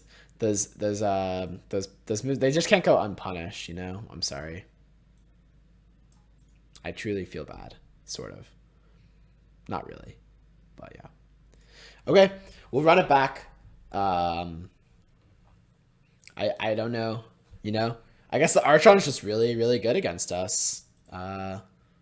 Turning off Snapcaster mages, I guess it makes a lot of sense. That's a good play. And it just kind of showed there how good it really was. This hand's solid. We have double Lightning Bolt and a Spell Snare, which should really do a good job of stopping their early aggression. And then we have Cryptic Command to counter one of their early big plays and 2-for-1 them. And hopefully we can find either, you know, Combo or Ral. Ral would be super good here. Sapphire, how's it going, buddy? Marinex, how's it going? You came to see Ral? Well, hopefully we draw it then. It's only a 1-of, but it is in our deck right now. So I hope we get there. Because I would love to jam a Ral. I think everyone in chat would love to jam a Ral, and I think everyone on YouTube wants to see Ral as well. No Aether Vial. Oh no, Aether Vial. Oh no. Hopefully they still play into Spell Snare, but they might not. I mean, if they only use the Aether Vial, then like it's not the worst for us anyways, so they kind of have to still play into our spells a little bit, which is good for us. Because I want to Spell Snare their stuff, you know? But Aether Vial is still very good for their deck. Alright, and they do jam Thalia. We'll Spell Snare.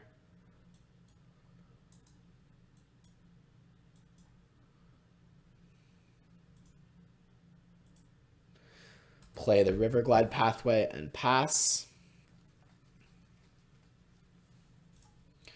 Their Vial goes up to 2. They have a 3-drop, potentially. Okay. Let's opt in response in case it's Thalia here. bottom this mountain. Well, Spell Snare is pretty bad, I'd have to guess. It is Thalia. Interesting. And then it's Archon. Okay. So, I think we start by bolting. Oh no, we can't. Oh no, I threw. I messed up. I made a mistake. I really needed to. Oh, that's so bad too. I needed to bolt the Thalia with the Archon on the stack. Ay, ay, ay.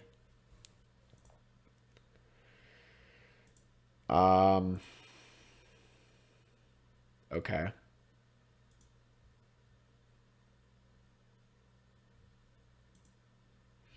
Let's bolt Thalia here in case we can spell snare something. Wait, oh, and I just punted again, right? Because I should have bolted, then I play the land, then I just bolt Archon. Oh no! The wheels are coming off. The wheels are coming off, chat. But maybe not. Maybe it won't matter. We'll see. If our opponent draws lots of lands or something, then it just won't matter. Okay. We'll pass back. Worth noting, we still can't use that Snapcaster Mage, so that's pretty important to note. If they do play like an expensive spell, we can just Lightning Bolt and then Remand, so that's not a problem here. They crack Silent Clearing. That's always a good sign for us.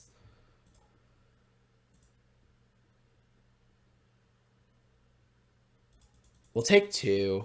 I'm more concerned about just making sure the board is contained.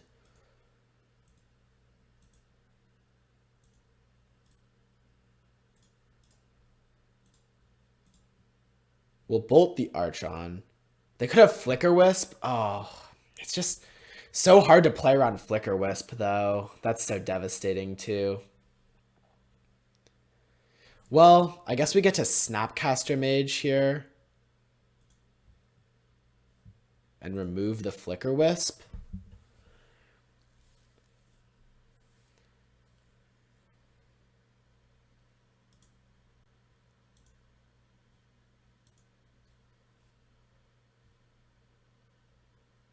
Okay, so the bolt resolves, or fizzles, or whatever you want to say.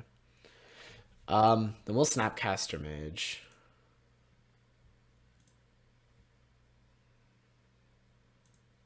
This is the scary part of Aether Vial, right? Like, their Aether Vial just wreaked so much havoc on us there. It's pretty crazy. Find another Lightning Bolt, though. That's really nice. So we can go ahead and get in. We have this Cryptic command, but we know they have their Archon coming back. I think we want to bolt it now, actually. And we're okay with that. What? Did I have yield on?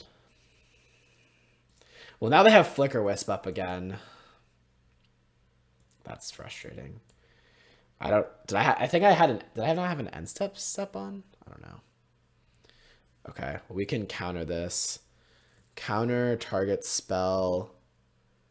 Return target permanent to its owner's hand, I think, is the modes I want to do. Because they can't recast the... I mean, honestly, do I even care if they Skyclave Apparition or Snapcaster Mage? That's a real question, because I could just bounce the Aether Vial and draw.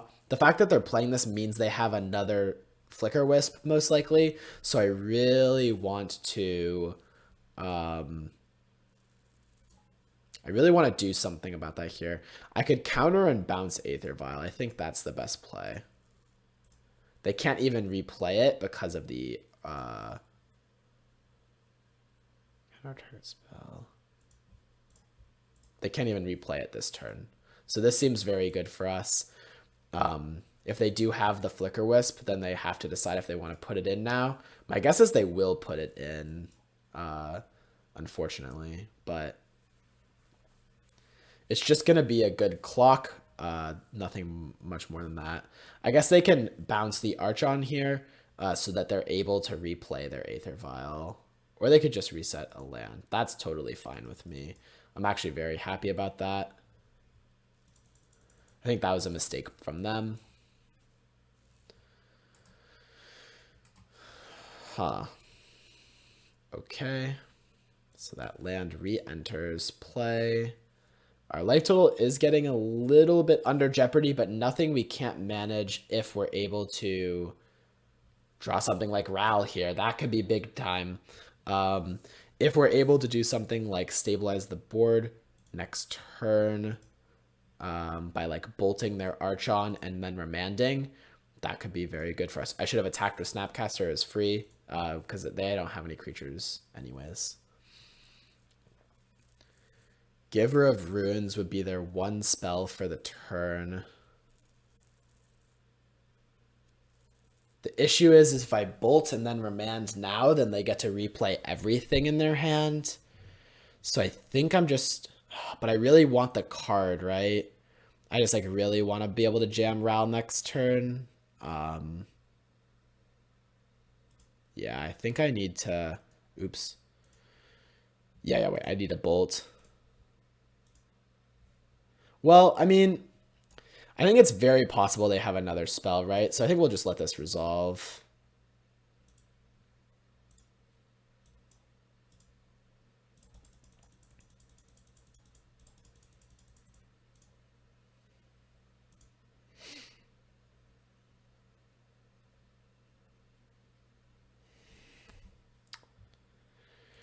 Oh man, I just think we really need to remand here, unfortunately. It feels so bad because I think they might have... Okay, just file. Okay, this is fine then. We need to rip a land here. Please, untapped land. Thank you. That's so good for us. Ral's going to come down. And this should be very, very good here. Let's go. Can we get some Ral pogs in chat?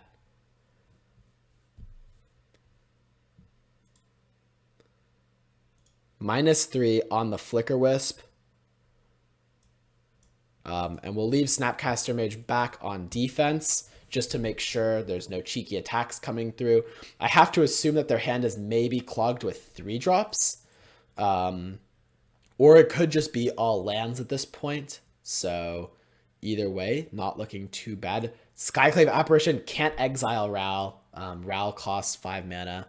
So what does that mean here?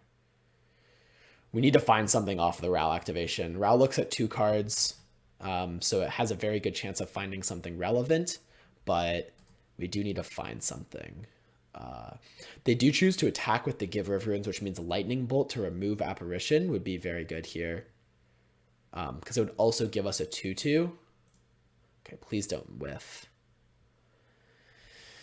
Well, Kiki can block.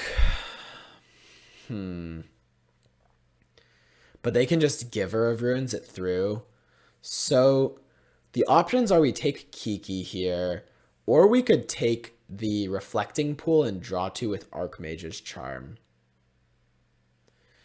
And the idea of that is to try to draw into like a Snapcaster Mage, which would let us Snap Bolt.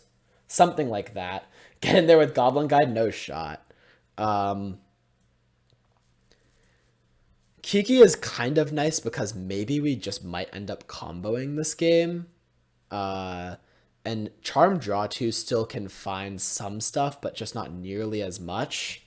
This is really tough, actually, I think, because, well, maybe it's just always Kiki here. I don't know. Maybe Ral just kind of did its job, and if we happen to draw the bolt, we're lucky. How many more outs do we have?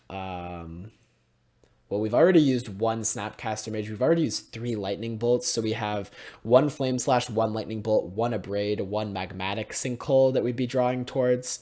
Not too bad. However, the Reflecting Pool would add 3 Snapcaster Mage to those outs. Is there any other cards that I'm not thinking of that would be added to the outs only if we draw, if we take the Reflecting Pool? We could draw land Snapcaster Mage.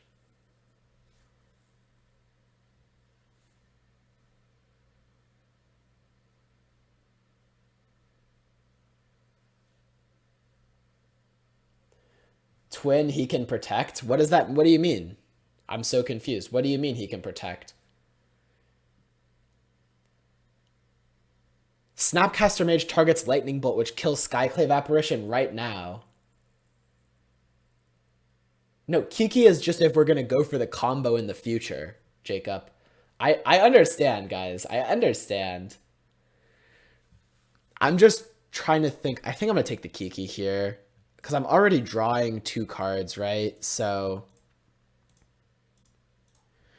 I understand what I'm doing. Don't worry, Jacob. All right, and we found the Lightning Bolt, which is just really solid. Oh, it's so awkward that we can't hold up Remand, though. That really is awkward. But I'm not going to be complaining because I think Ral's going to get to untap for another turn, which is very good.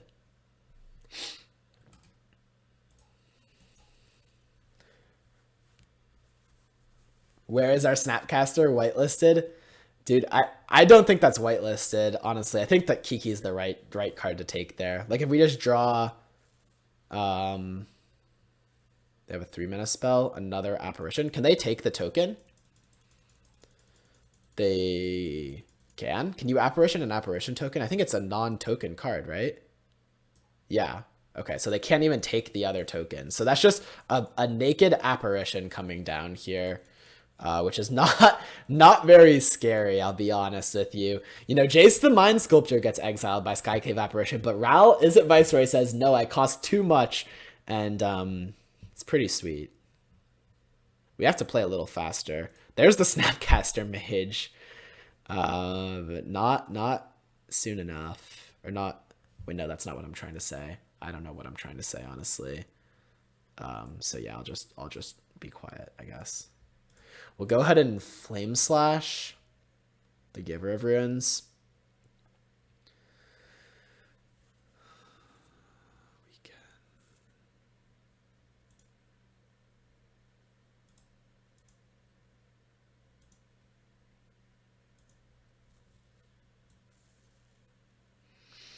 Let's go ahead and Snap Bolt the Skyclave Apparition.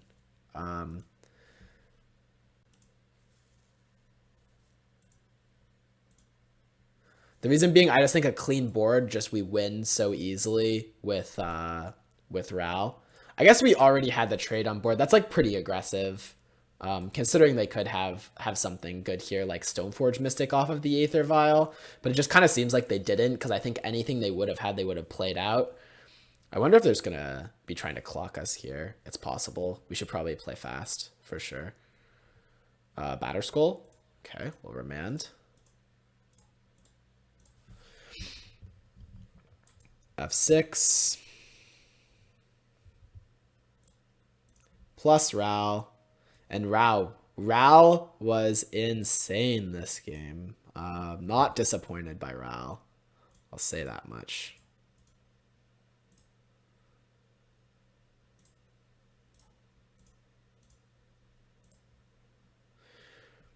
Play out that. Go ahead and get in with just that for now. We'll hold up Snap Kiki, I believe. And we can do it end step, assuming they have nothing. Snap.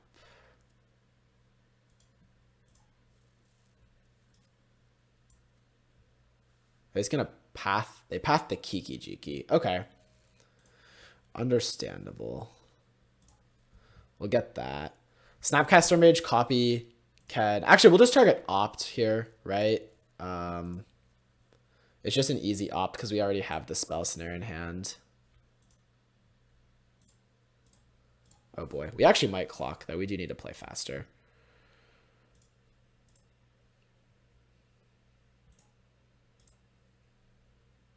All right, we found Deceiver Exarch, but Kiki is gone now. So we need to find another Kiki. Luckily, Ral digs us there really quickly, and so does Valakut Awakening. Oops, I didn't.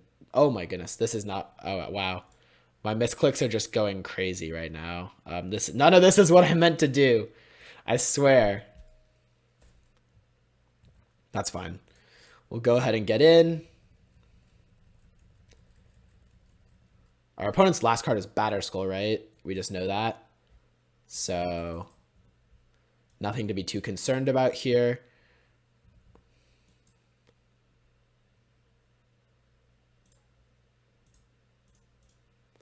Snapcaster Mage Cryptic Command.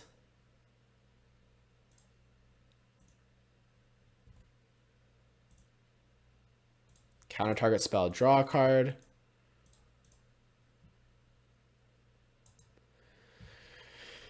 Well, plus, where's that Kiki at? There it is. Sneaky little fella.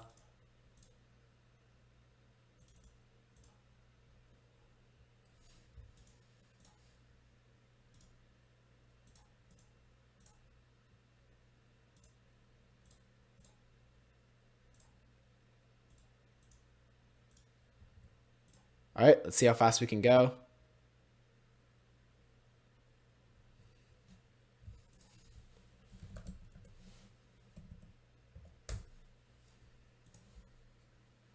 All right, our opponent has said GG's. They're not even going to try to time us out. I mean, we would have easily made it. Wow. Opponent's already creating a Reddit thread about twins slow playing. Please upvote. GL on the rest of your league, and they concede. All right. Awesome. Well, that was match 4. Really close nail biter, but Ral is it Viceroy coming in clutch. I think we can now guarantee that Ral is it Viceroy is one of the best cards in the deck, right? Is it just guaranteed? Ral's a lock. Ral's OP. Clickbait thumbnail title, maybe? Yeah. Thank you so much, and I'll see you back for match 5. Okay, chat, we're 4-0. Drum roll. Drum roll. Making lots of loud noise. My roommate's going to be mad at me soon. Let me update the record. Can I zoom in on Ral? You need to read all their abilities. Yeah, I can pull up Ral real quick. Awesome. Thank you for the follow. Appreciate it. YouTube content so cringe. Yeah, but oh, did I tell you, Vishezo? So I am now sponsored by Mana Traders. Just today I got sponsored. Super excited about it. I've been using Mana Traders for a while. They're a great service. They're what I'm using to play this deck today. And it's just awesome because you can try out a bunch of new cards. You don't have to worry about the hassle of having an MTGO collection. You can switch decks all the time and play awesome cards like Ral. Here's Ral for you. And yeah, so I'm doing some YouTube content for Mana Traders. But this is Ral. We are 4-0. And right after I run to the bathroom and run some ads so that people coming into the channel don't see the pre-rolls, immediately turns into an ad. I'm not gonna lie, it did immediately turn into an ad. But you gave me the segue.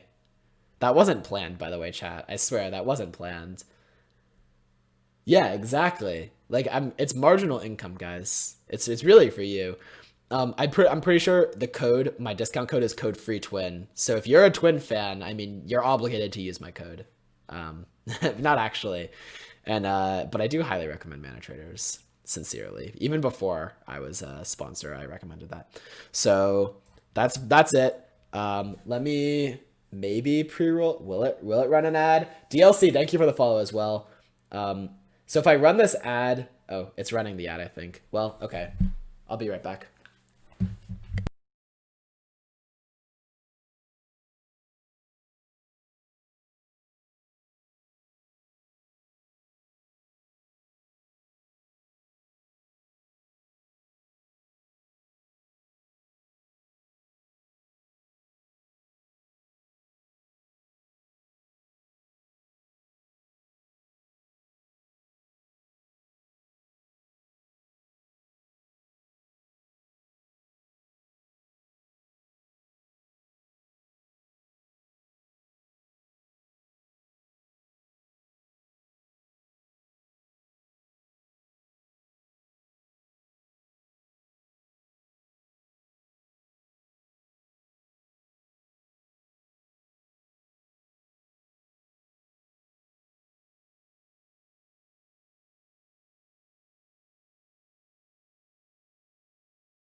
All right, are we back?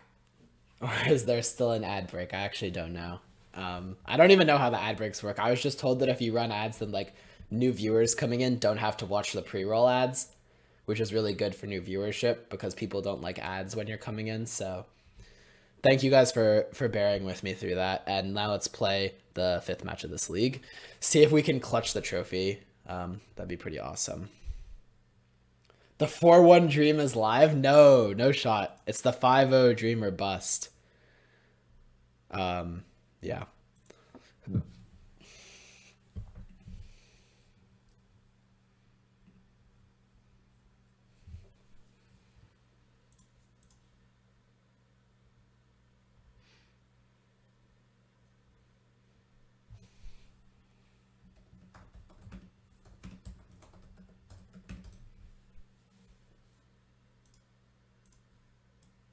Just had to check a scheduling thing for a friend.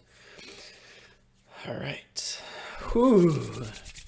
This would be trophy number 5 with Blue Red Kiki. We've actually been doing very well. We earned 4 trophies in the span of 4 streams, 1 trophy each stream, where each stream we only played about like one league-ish, maybe a couple matches of another league, but for the most part just one league. So we've kind of been on a hot streak with the deck, and that's awesome. Maybe it's just streamer luck, but the deck has been feeling really solid, really fun. If you're looking to pay less taxes, all forms of donation count as tax breaks. Is that actually true? There's no way that's true, is it? All right, this hand's solid. We'll keep. You're not even a paid sponsor? I mean, you're sounding like... No way. Oh my goodness. Are we playing the mirror for the 5-0 chat? Are we playing the mirror for the 5-0? Our hand is so good for the mirror too. Is this actually the mirror for the 5-0? I mean, if this is the mirror for the 5-0, then we just like, we know that the deck's busted, right? Let's ask if they're 4-0.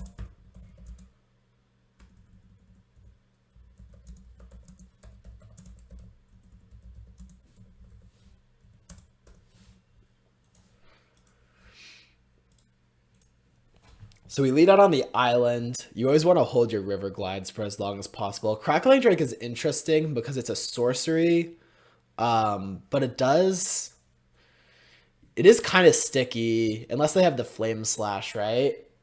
This could be Storm. You are right. It could be Storm. Storm has really not showed up.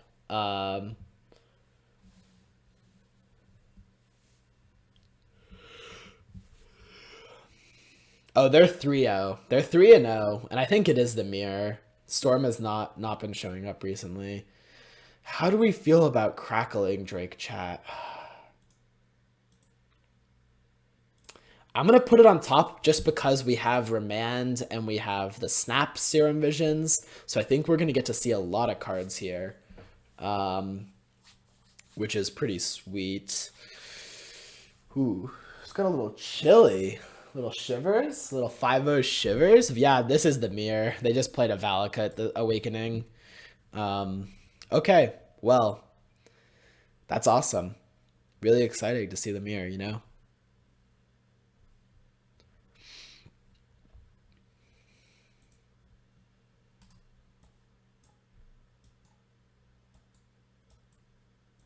Second Kiki-Jiki in our hand is pretty awkward. I'll be the first to admit that. And not having a lightning bolt makes it kind of difficult to resolve Drake at the moment. But again, I think my plan is just more long-term strategy. And long-term, I do think that Drake is going to be pretty good. Hopefully. All right. We're just going to hold up like Charm basically being represented here. Flame Slash is all right. I guess if they like jam an early Exarch, then we're like pretty happy with that.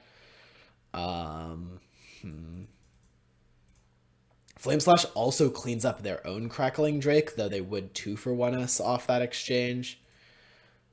So, I mean, if we Remand here, it's like we get value because it's flashback. So I think I will cycle the Remand. We're also kind of looking for more action. So yeah, I think I'm pretty happy doing that. Again, like we know if this is the mirror, they don't have any tap out plays that can really punish us on turn 4. So knowing that information, also knowing that it's very possible they're light on lands is another thing that incentivized me to do that, make that play on their opt. So those two plays together just kind of, made me feel like it made a lot of sense to make that play there.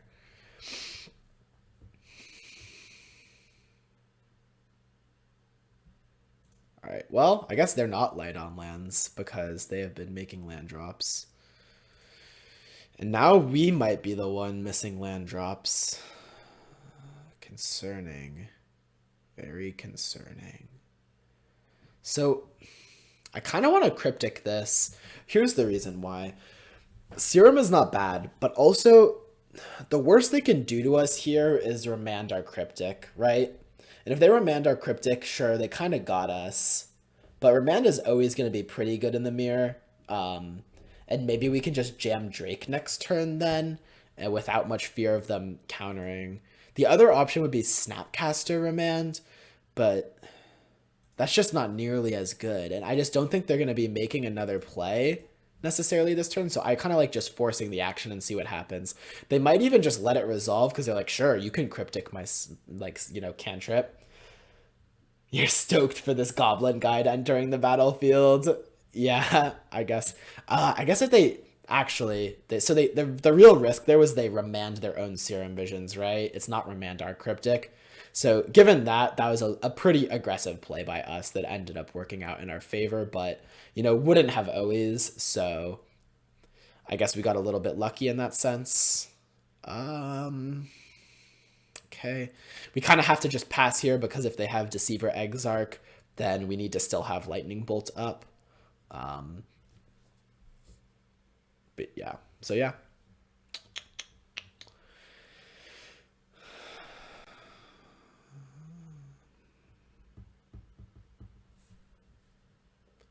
I really wish we had an opt or something in our graveyard. Like Snapcaster opt would just be so nice here. Instead, we're just getting slowly beaten down. And we don't have any instant speed plays that are very good. So not thrilled about that. This Awakening is really interesting. I think we have to play it as a land. But is it that good as a land even? I think it probably is. I guess let's start by Flame Slashing. We have like so many Snapcaster mages, I'm not really concerned about like having to snap Flame Slash if they do have a Drake. This playing this Valakut Stoneforge is hopefully allowing us to play towards a potential Drake of our own.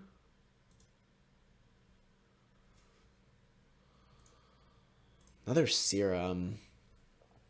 I wouldn't mind a Cascade Bluffs either. Though now that I think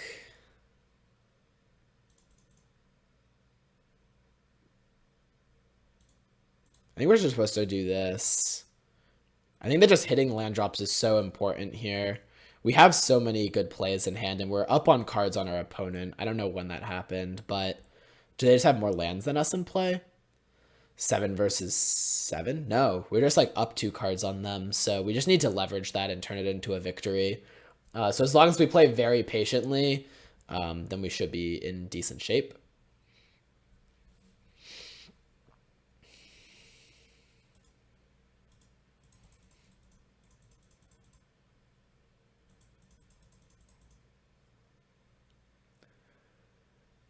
we did Cryptic the Serum. That was +1. You're right.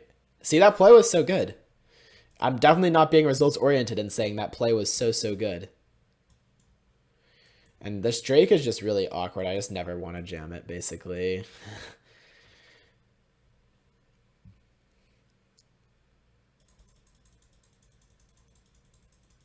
I might snap Serum this turn. I think that's a play that could make some sense. Actually, I think I will. We'll go blue. Snapcaster Serum.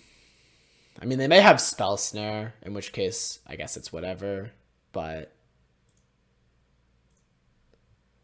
they also could have Remand, which would be kind of disappointing, but I think we have to make something happen here, and I think we have an advantage, so we'd be fools not to push that advantage. That was pretty rewarding right there. We now have a Charm on top, which is great. Yeah, life is good. We're going to get to start drawing cards. That's exactly the type of thing we want to get going with Snapcaster Mage especially. So feeling very good about that particularly. We still have Remand and Lightning Bolt to answer their potential Deceiver Exarch twin Kiki combo, so that's also very solid. We're now the one that's going to be attacking with Snapcaster Mage.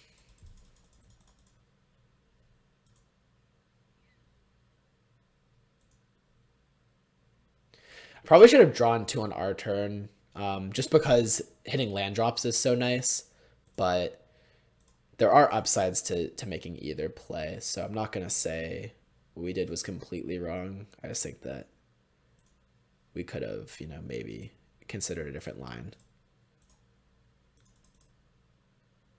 Oh, that's too much mana.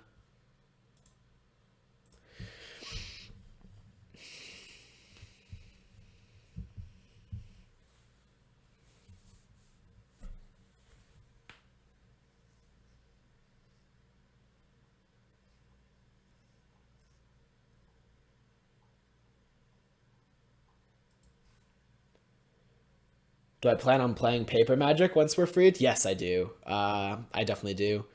Once it's safe. You say freed. I'm not sure what you mean by that, but once it's safe, basically, once it's deemed to not be dangerous, and coronavirus is no longer a major threat like it is right now, then yeah.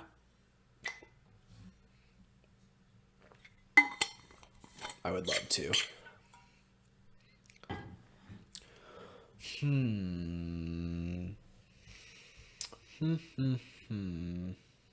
Very interesting.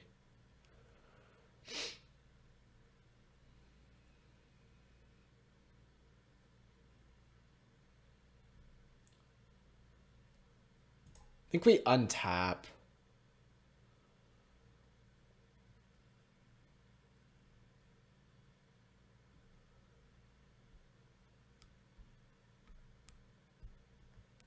Now we are gonna have to go down. I'm trying to think of what play we want to make here.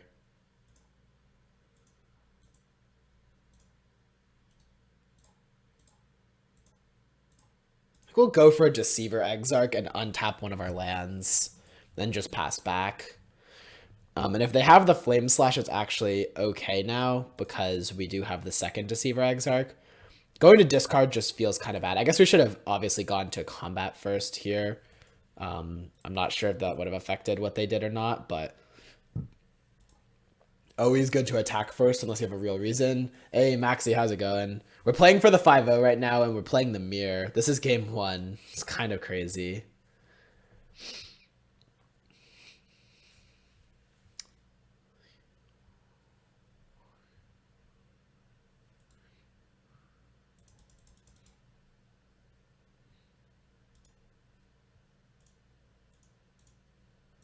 I'm going to Snapcaster Charm here and see what they do.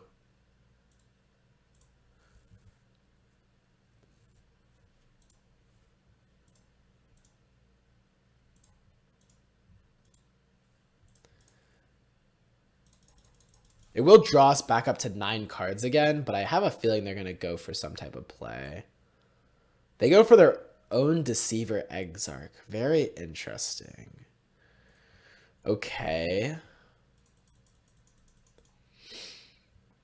They're going to, I assume, untap a land, right? Yeah, untap a land. You went 4 times in a row, 3-2. Not bad, not bad. I actually kind of want to remand something here just to try to use my mana on their turn and have them use their mana on their turn. But then again, we don't have a ton of permission in hand, so remand doesn't feel great. I think I'm going to go ahead and fire it off, though. I think that this puts them in a really potentially uncomfortable spot where they have to decide how they're going to be sequencing their counter spells, or they just risk getting killed. So I wonder if they'll let this resolve now. They do. Okay. That's pretty solid.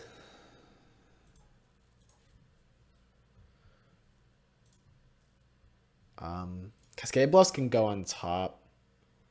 Let's go ahead and get in with the team.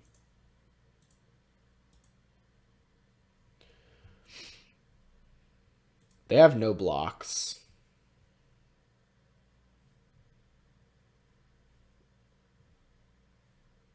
And I think we go to discard and discard Crackling Drake here.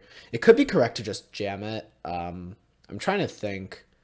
So if we jam Drake, we have 6 mana, which means Bolt, Snap, Bolt, Fluster, Snap, Fluster. It's a little bit short of what I would like to have, just to really make sure we don't end up, throwing this game away, basically. Actually, I should just Snap Flame Slash the Exarch here, right? That's just the clear play. Maybe it's not the clear play, but I think it makes a lot of sense. Actually, wait, we know about the Remand still. Actually, this isn't ideal either. It's like kind of free-ish. No, it's not really, honestly.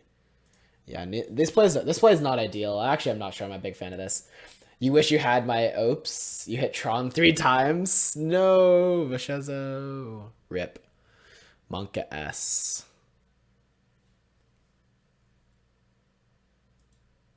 Okay. Well, yeah, we tried. We gave it the old college try.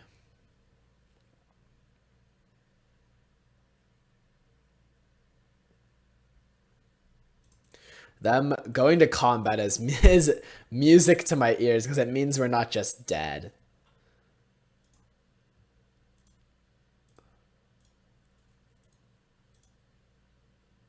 Actually, this Deceiver Exarch is just better in our hand, right? It like actually can do stuff because it can untap Kiki.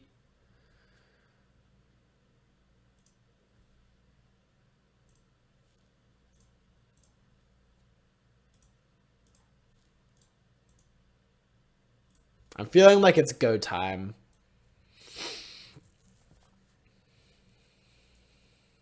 Well, if they have Remand, then I think it's not go time anymore.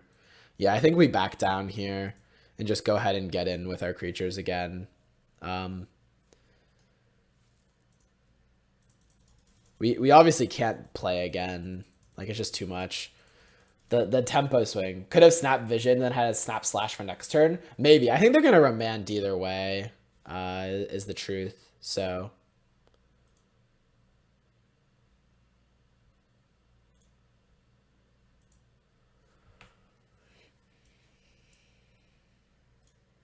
We're actually a little bit more naked than I would like to be here. They have another Exarch? Yeah, okay. Well then. This is concerning. Because we do not have as much removal as I would like.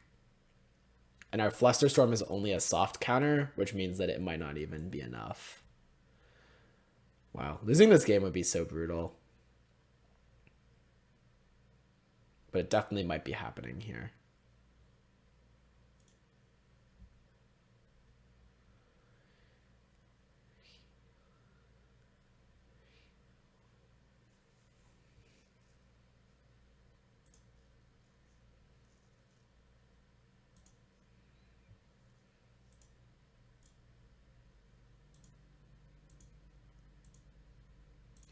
Yeah, and the storm count just is not very high here. So it's very possible that their counterspell just converts. It really depends which counterspell they have. We're going to go for the Snap Bolt.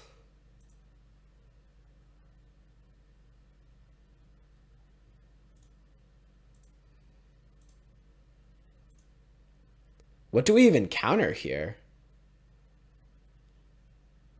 No, not Remand. It needed to be like cryptic here, basically. They have Fluster. I think we lose. Yeah. Wow.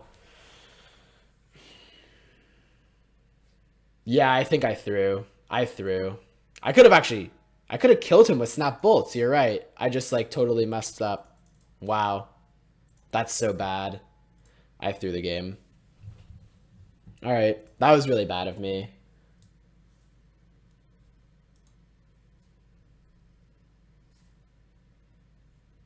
Could I have countered Remand? So did they have to be Flusterstorm from them or two counters? I don't know. That was frustrating. I messed that up badly. Feel like a baboon. I was so far ahead there. I just had to not let that happen, and I let exactly what the only thing that could go wrong happen.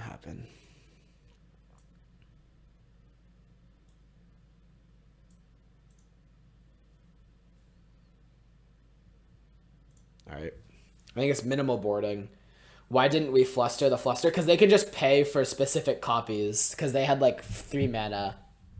They had like 3 mana out. I just shouldn't have killed the Exarch. The Exarch's not the card you want to kill. The card you want to kill is Kiki-Jiki. That was so dumb of me to lightning bolt the Exarch. If they just have another Exarch, I just like am just throwing away my removal spell, right? I also just have Bolt Snap Bolt as a possibility, and they're dead on board. So that was just a misplay. It's okay though. We can just win the next two.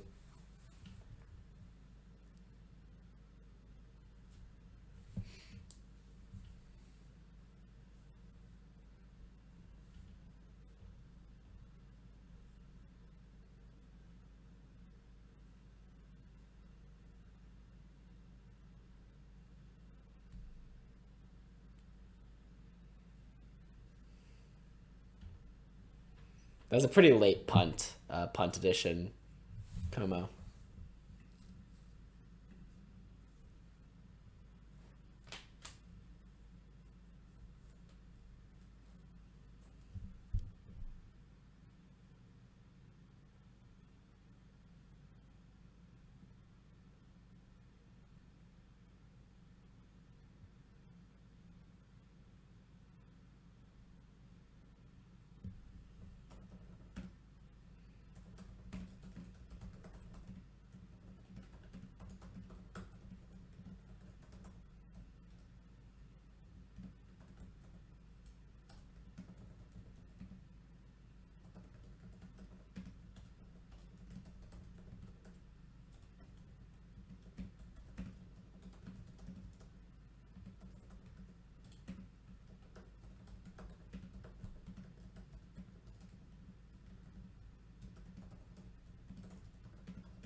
All right, back for game number two, and we have to mulligan.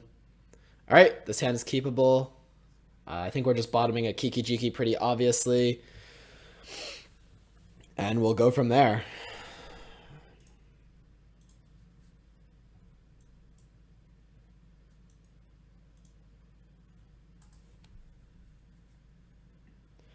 Hey, Colton and Necron Lord, thank you guys both for the follows. I really appreciate it.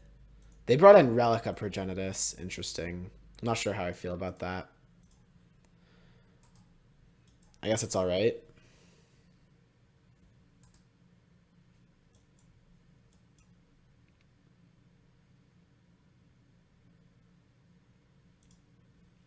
That's a great draw. Archmage's Charm is going to be like exactly the card we need to start getting, back up on cards, which is kind of a big concern. I guess Relic will help really suppress our Snapcaster mages early on, but I mean, later in the game, they're just going to either have to cycle it or, you know, Snapcaster Mage will just be able to target something anyways. So I'm not sure if the card investment is worth it. Maybe it is, though. Maybe it is.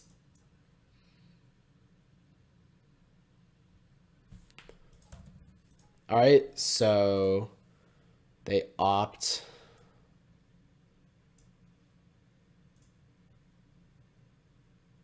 They opt again. All right, I'm going to draw 2.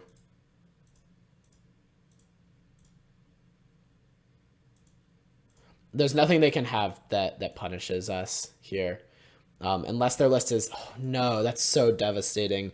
We draw the 3rd Kiki. I guess we should have cut a Kiki maybe? These Kikis are just not going to be doing anything. Maybe we can find a Valakut Awakening and get rid of one. But that's really the cost. Yo, Strifo coming in with the raid. Thank you so much, Strifo. How was your stream? Welcome everyone from Strifo stream. We're playing for the 5-0 here. I accidentally kind of threw away game 1. And now we are in an interesting spot, game 2, I guess you could say. So overall, not too bad. All right. I think we're just hoping they don't have an Archmage's Charm of their own here. I mean, are we just bottoming Snapcaster Mage because of Relic? That kind of feels bad. Maybe there is value after all. We could have passed with Cryptic there, because if they do go for End Step Charm, we really do want to Cryptic it, right? Or if they go, I mean, if they go for Snapcaster Mage, we kind of want to Cryptic as well. So I guess there's just a lot of plays where we, okay, yeah. I guess maybe a little bit of a misstep there that we should have just left up Cryptic. But this charm should still be very good. I think actually we'll just draw 2 again right now. These draw 2s are just really important to be resolving, and there's nothing that we want to counter still. I think the next time we actually like feel super pressure to counter something is turn 5. Then we have to be more careful. But until then, you know, we've gotten 2 draw 2s off, which just feels really good. They do have a Snapcaster Mage in play that we currently don't have an answer to, but we should be able to find an answer to it sometime soon. This is the mirror for the 5-0, yeah. We tried to meme and drew not enough Sylvan libraries. What was the meme, Strifo? I have to ask, I guess. They have Crackling. Oh no. That's actually really good here. Yikes. We kind of have to Cryptic bounce it. Bounce draw. Because we don't have the Flame Slash still.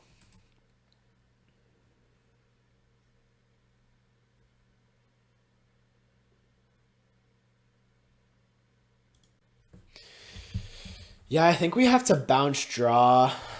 I'm trying to think of when we want to bounce draw, though. I think maybe it's just now. Because we have the Mystical Dispute. Oops. Hold on.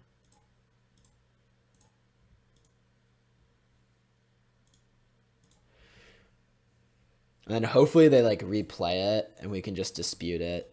And then we'll be fine. But that was probably their best possible play there. I mean, I guess it was the same as a charm, basically, but still seemed pretty good for them. Why doesn't this deck play fetch lands? Yes, so we're boil proof and we get to play boil of our own, as well as a small little added little, you know, benefit on top of that is that our scries from like cards like Serum Visions and stuff also are not disrupted, which is really nice because we are a combo deck. So when you put a card on the bottom, you kind of want it to stay there generally. All right, so there's going to rejam Drake. I think we were pretty obviously representing Dispute here, so I'm very happy they just rejammed anyways. And honestly, I guess I would be very happy to draw a Drake of my own here.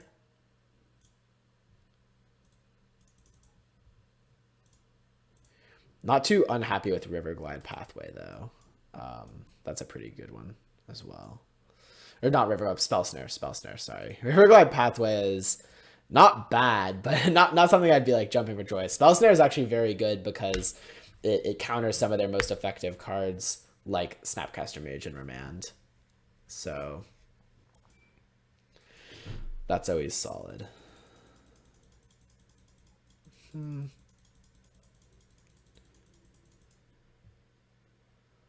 course they are.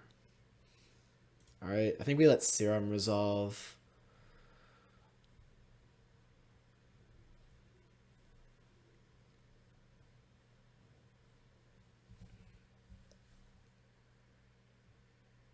Yeah, Force is just not great, right?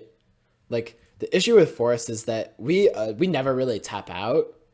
So why do you need Force?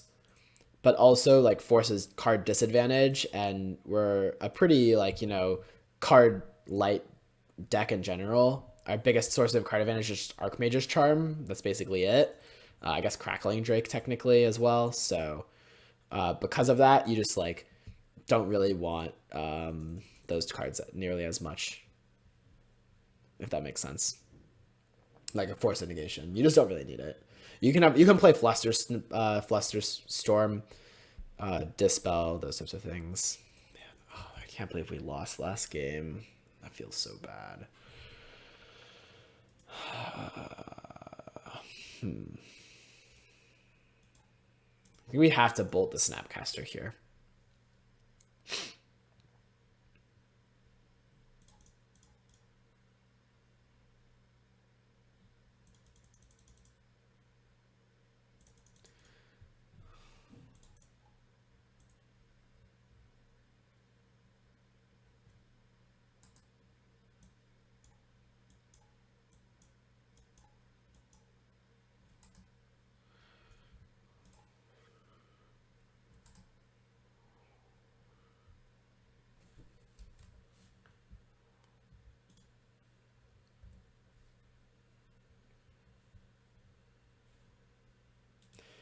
Cough, Snapcaster, cough.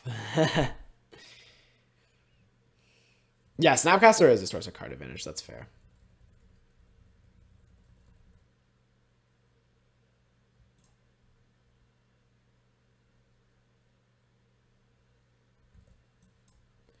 If we get one more land and have double Remand up, I'll jam Kiki into play, I think. Just because I want to like convert my card into something. Although I guess if you just think of it as like their Bolt is dead and our Kiki's dead, it's not too bad. We also just like need to win, you know?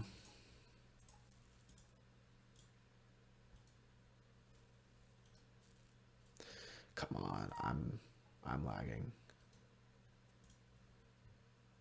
Oh. Okay, I do need to tap that. You're right. Okay. All right, we jam Kiki.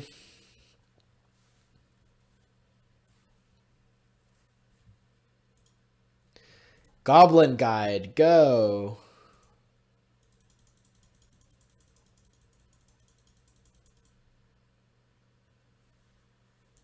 Womp womp.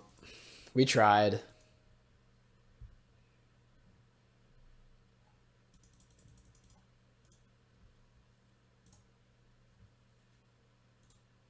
Our opponent's up 2 cards on us right now because they have 2 relics in play they can just crack. We have to Spell Snare this. We don't have to, but we really should. This is kind of bad. We picked a fight that we probably shouldn't have. We shouldn't have jammed the Kiki so quickly. I think I got a little bit aggressive there. It is better Goblin Guide because it doesn't reveal cards. I don't know how we're falling behind on time here. I feel like I'm playing pretty fast, but maybe I'm wrong. Our opponent passing back to us is kind of a blessing. It feels like we could have definitely gotten punished there.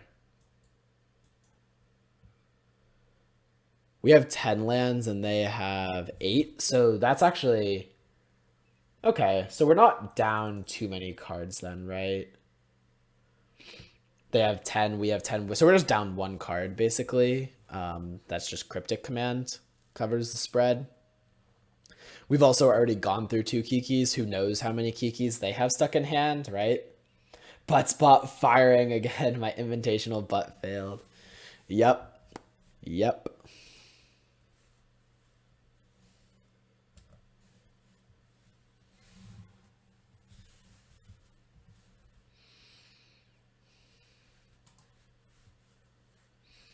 Another charm would serve us very well here. I would not be upset about that. Let's opt in case we opt into a sorcery. Okay, we'll take that. Seems really hard to go for the combo here, though, honestly, so maybe that's just not a smart call.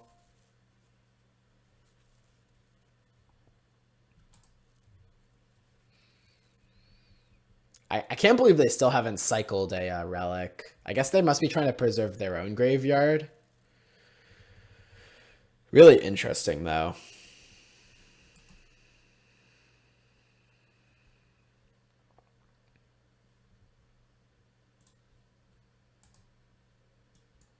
We're just going to keep hitting land drops. No reason to really go for anything quite yet. They have a Valakut Awakening. I think we let it resolve. Maybe that's too good. Put 2 cards on the bottom. Okay. Pretty good value for them for sure, but I don't know if that's the fight we want to pick.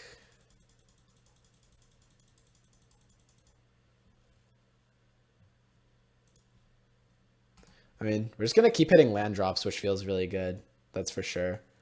I would have really liked for one of them to be Manamo, though. Because Manamo is just so good. I would like to hit, like, Charm here now. Please. I'll take an Archmage's Charm off the top. I'm going to hold that now. I'm not really happy with that one. Now I think I've gotten to the point where if I were to have Valakut Awakening... sorry if I'm not looking at chat. I would like to, but I do see time is starting to run down on the clock, and I don't want to be the person who clocks. Obviously, that just sucks. This game is just going draw-go for basically ever. I don't know how anyone's going to win this game, actually, though. Like, I just have infinite remand, so I guess I just have to make them be the one to go for it, basically. All right, well, I mean, as long as I'm hitting lands, they're going to have to go for it eventually. I guess Snapcaster Mage is how they break parity. Okay,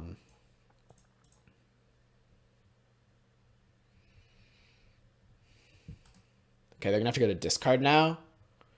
I mean, that's just good for us. Oh, they're going to jam something. Well, that's just better for us. We get to remand.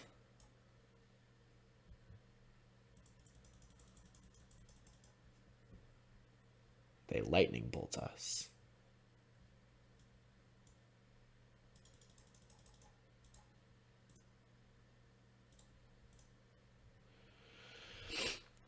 I'm like intentionally trying to pick a fight here, basically. Or get card advantage somehow or another. I know that I have Valakut Awakening in my deck, so just countering any spell feels pretty good. And if they do decide they want to engage in some type of battle here, I think that it'll end up with me on top. Snapcaster Mage is really interesting because they have double relic. Oh, man. Yeah, I think that we're going to continue to hold off, though. I think that we're coming out ahead in this battle. They haven't even used relic now. I wonder if they're concerned about clock as well.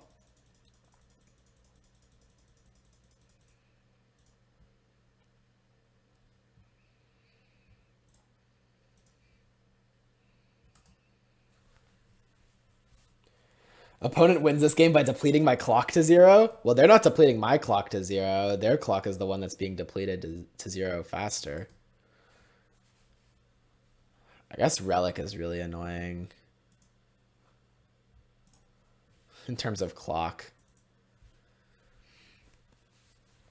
I mean, I conceded when they had the combo, so I really hope they show me the same courtesy, or that'll be kind of annoying, right?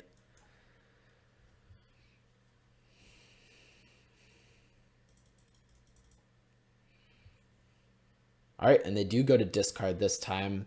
They discard a Remand. Oh my goodness. Well, we're hitting land drops and they're not, so I guess advantage us, maybe?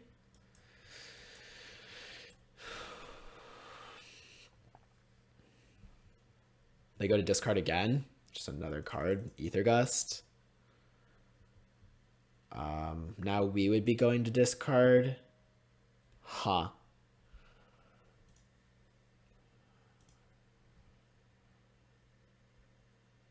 I guess we draw 2 here. Try to hit land drops.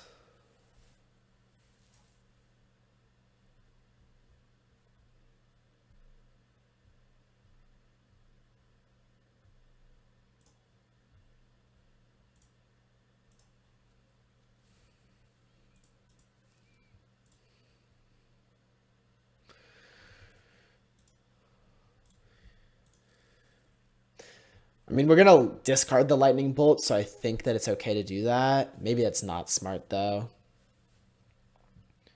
Maybe it's better to just hold on to the cards. Also, they're going to relic us. That's pretty annoying. Oh my goodness. I see why Cherry dislikes 50-minute control mirrors. Yeah, I see too. This is pretty ridiculous. Very grindy. I guess we're kind of lucky they haven't found another Snapcaster Mage yet. That would actually put some pressure on us, right?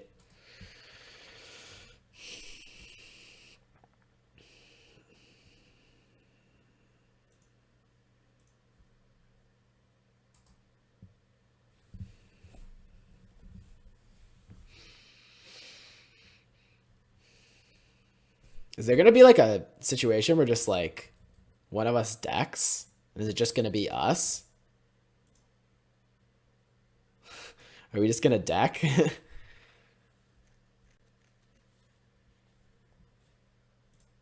And to opt for a land here. I'll take Exarch. Let's just play Exarch here and untap a land.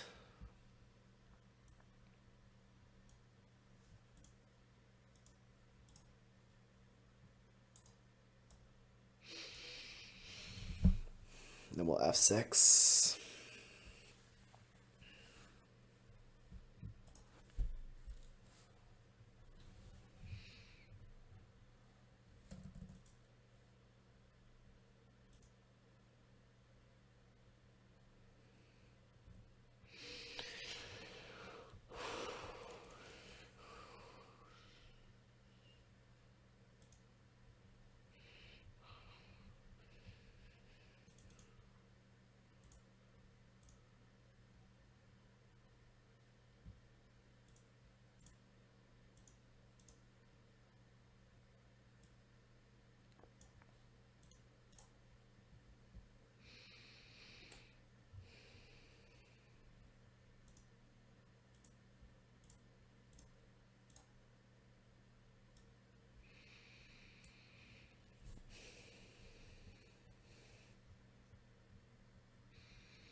We're gonna crack a relic here.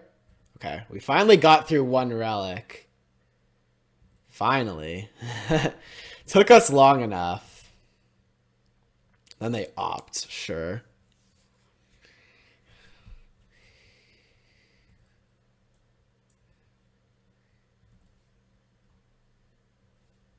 With 30 seconds ahead on clock, our CPU's gonna give in.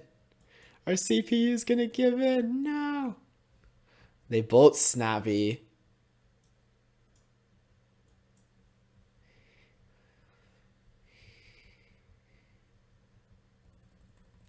We'll let them go to discard, right? There's not really a rush to get the second Deceiver Exarch into play for no reason. They're discarding real cards here. Yeah. Slowly beat them down. Slowly but surely, chat. Slowly but surely. We can probably pick a big fight coming up soon, I think.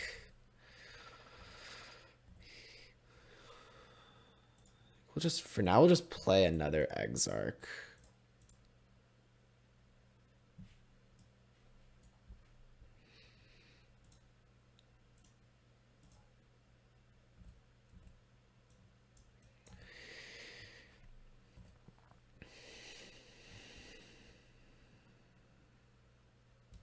Drake is pretty good.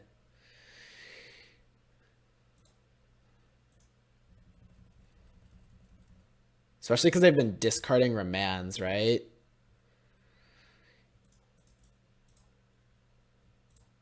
Who knows how good Drake could be?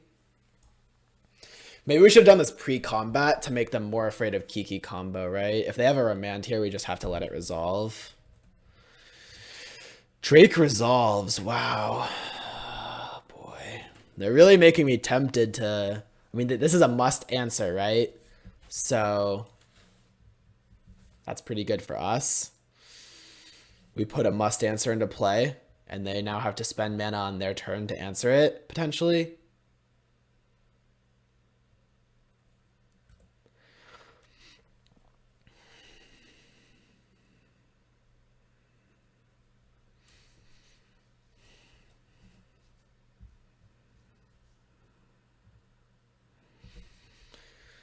All right, I think we go to combat here. If they're just going to Cryptic Fog, that's fine. Aether Gust. All right, let's dispel Aether Gust.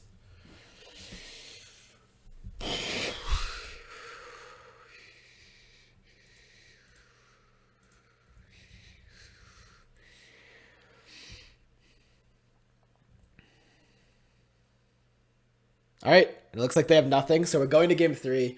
I'm going to be right back. Don't go for the combo until we get Manamo. Yeah, that's what I was thinking as well. I think that's just the best way to do it. And then you just like play the Kiki and then drop in Manamo afterwards. We'll keep. I don't think we're lagging that bad in game.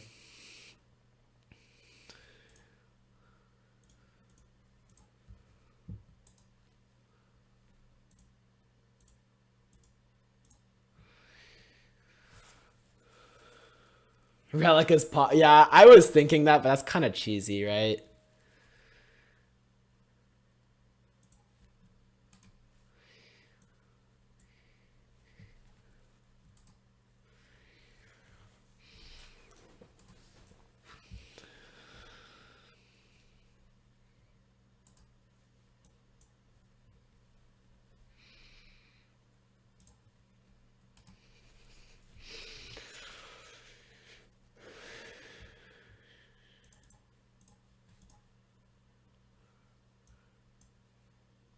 We don't want to let that happen. I guess Drake is actually pretty scary here, though. Shit. Maybe we just exposed ourselves. Oh, no. Does he not have a land? Okay, he's going for Serum. I mean, we're just F6'd, so we'll see what happens. Well, now I see an opening.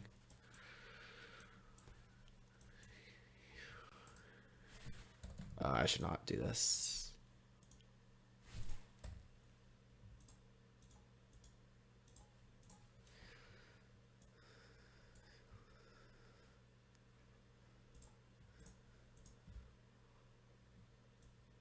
All right, if we draw land, we win.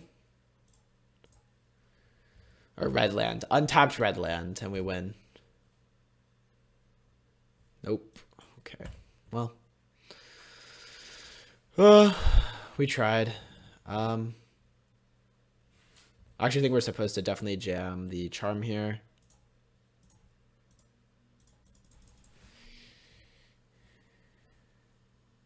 All right, we hit Cascade Bluffs.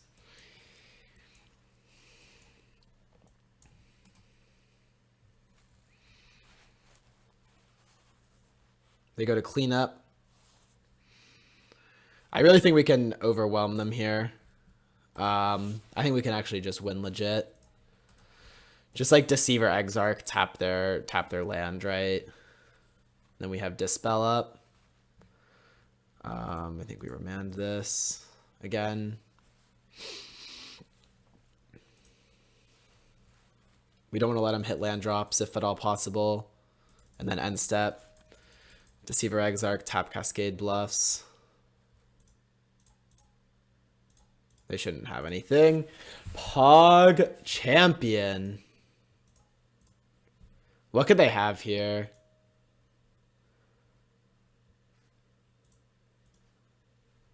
Because they have to beat Dispel. How do they ever beat Dispel here?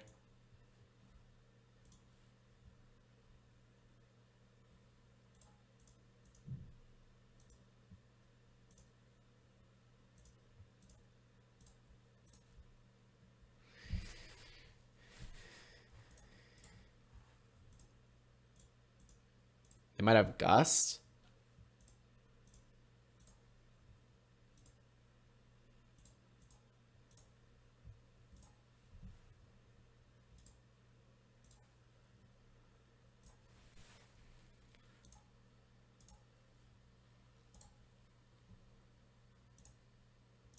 Remember when I conceded to them when they had the combo? Anyone else remember that? When I conceded to them when they had the combo? Come on now. It's not even like this is close either. Like I'm gonna easily get there in time.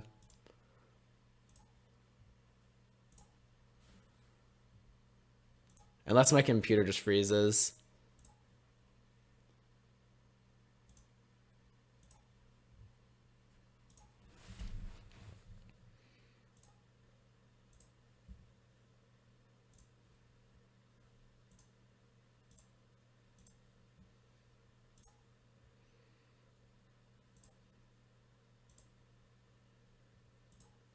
They said good game in chat, but I'm not saying anything until they concede.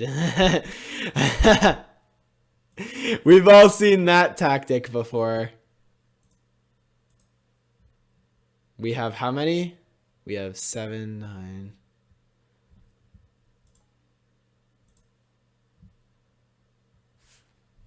Starting to lag. Uh-oh. Hey. There you go. That is it. A 5-0 with this most up-to-date list of blue-red Kiki-Twin. That was pretty epic. We got him.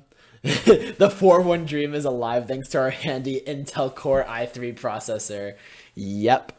Well, to everyone watching on YouTube, thank you so much for watching. That was a pretty strong showing from blue-red Kiki Twinless And I think that it's true. The deck just feels really good. I think we'll do a little bit of a quick wrap up. And then for everyone watching on Twitch, we'll get back into the actual stream.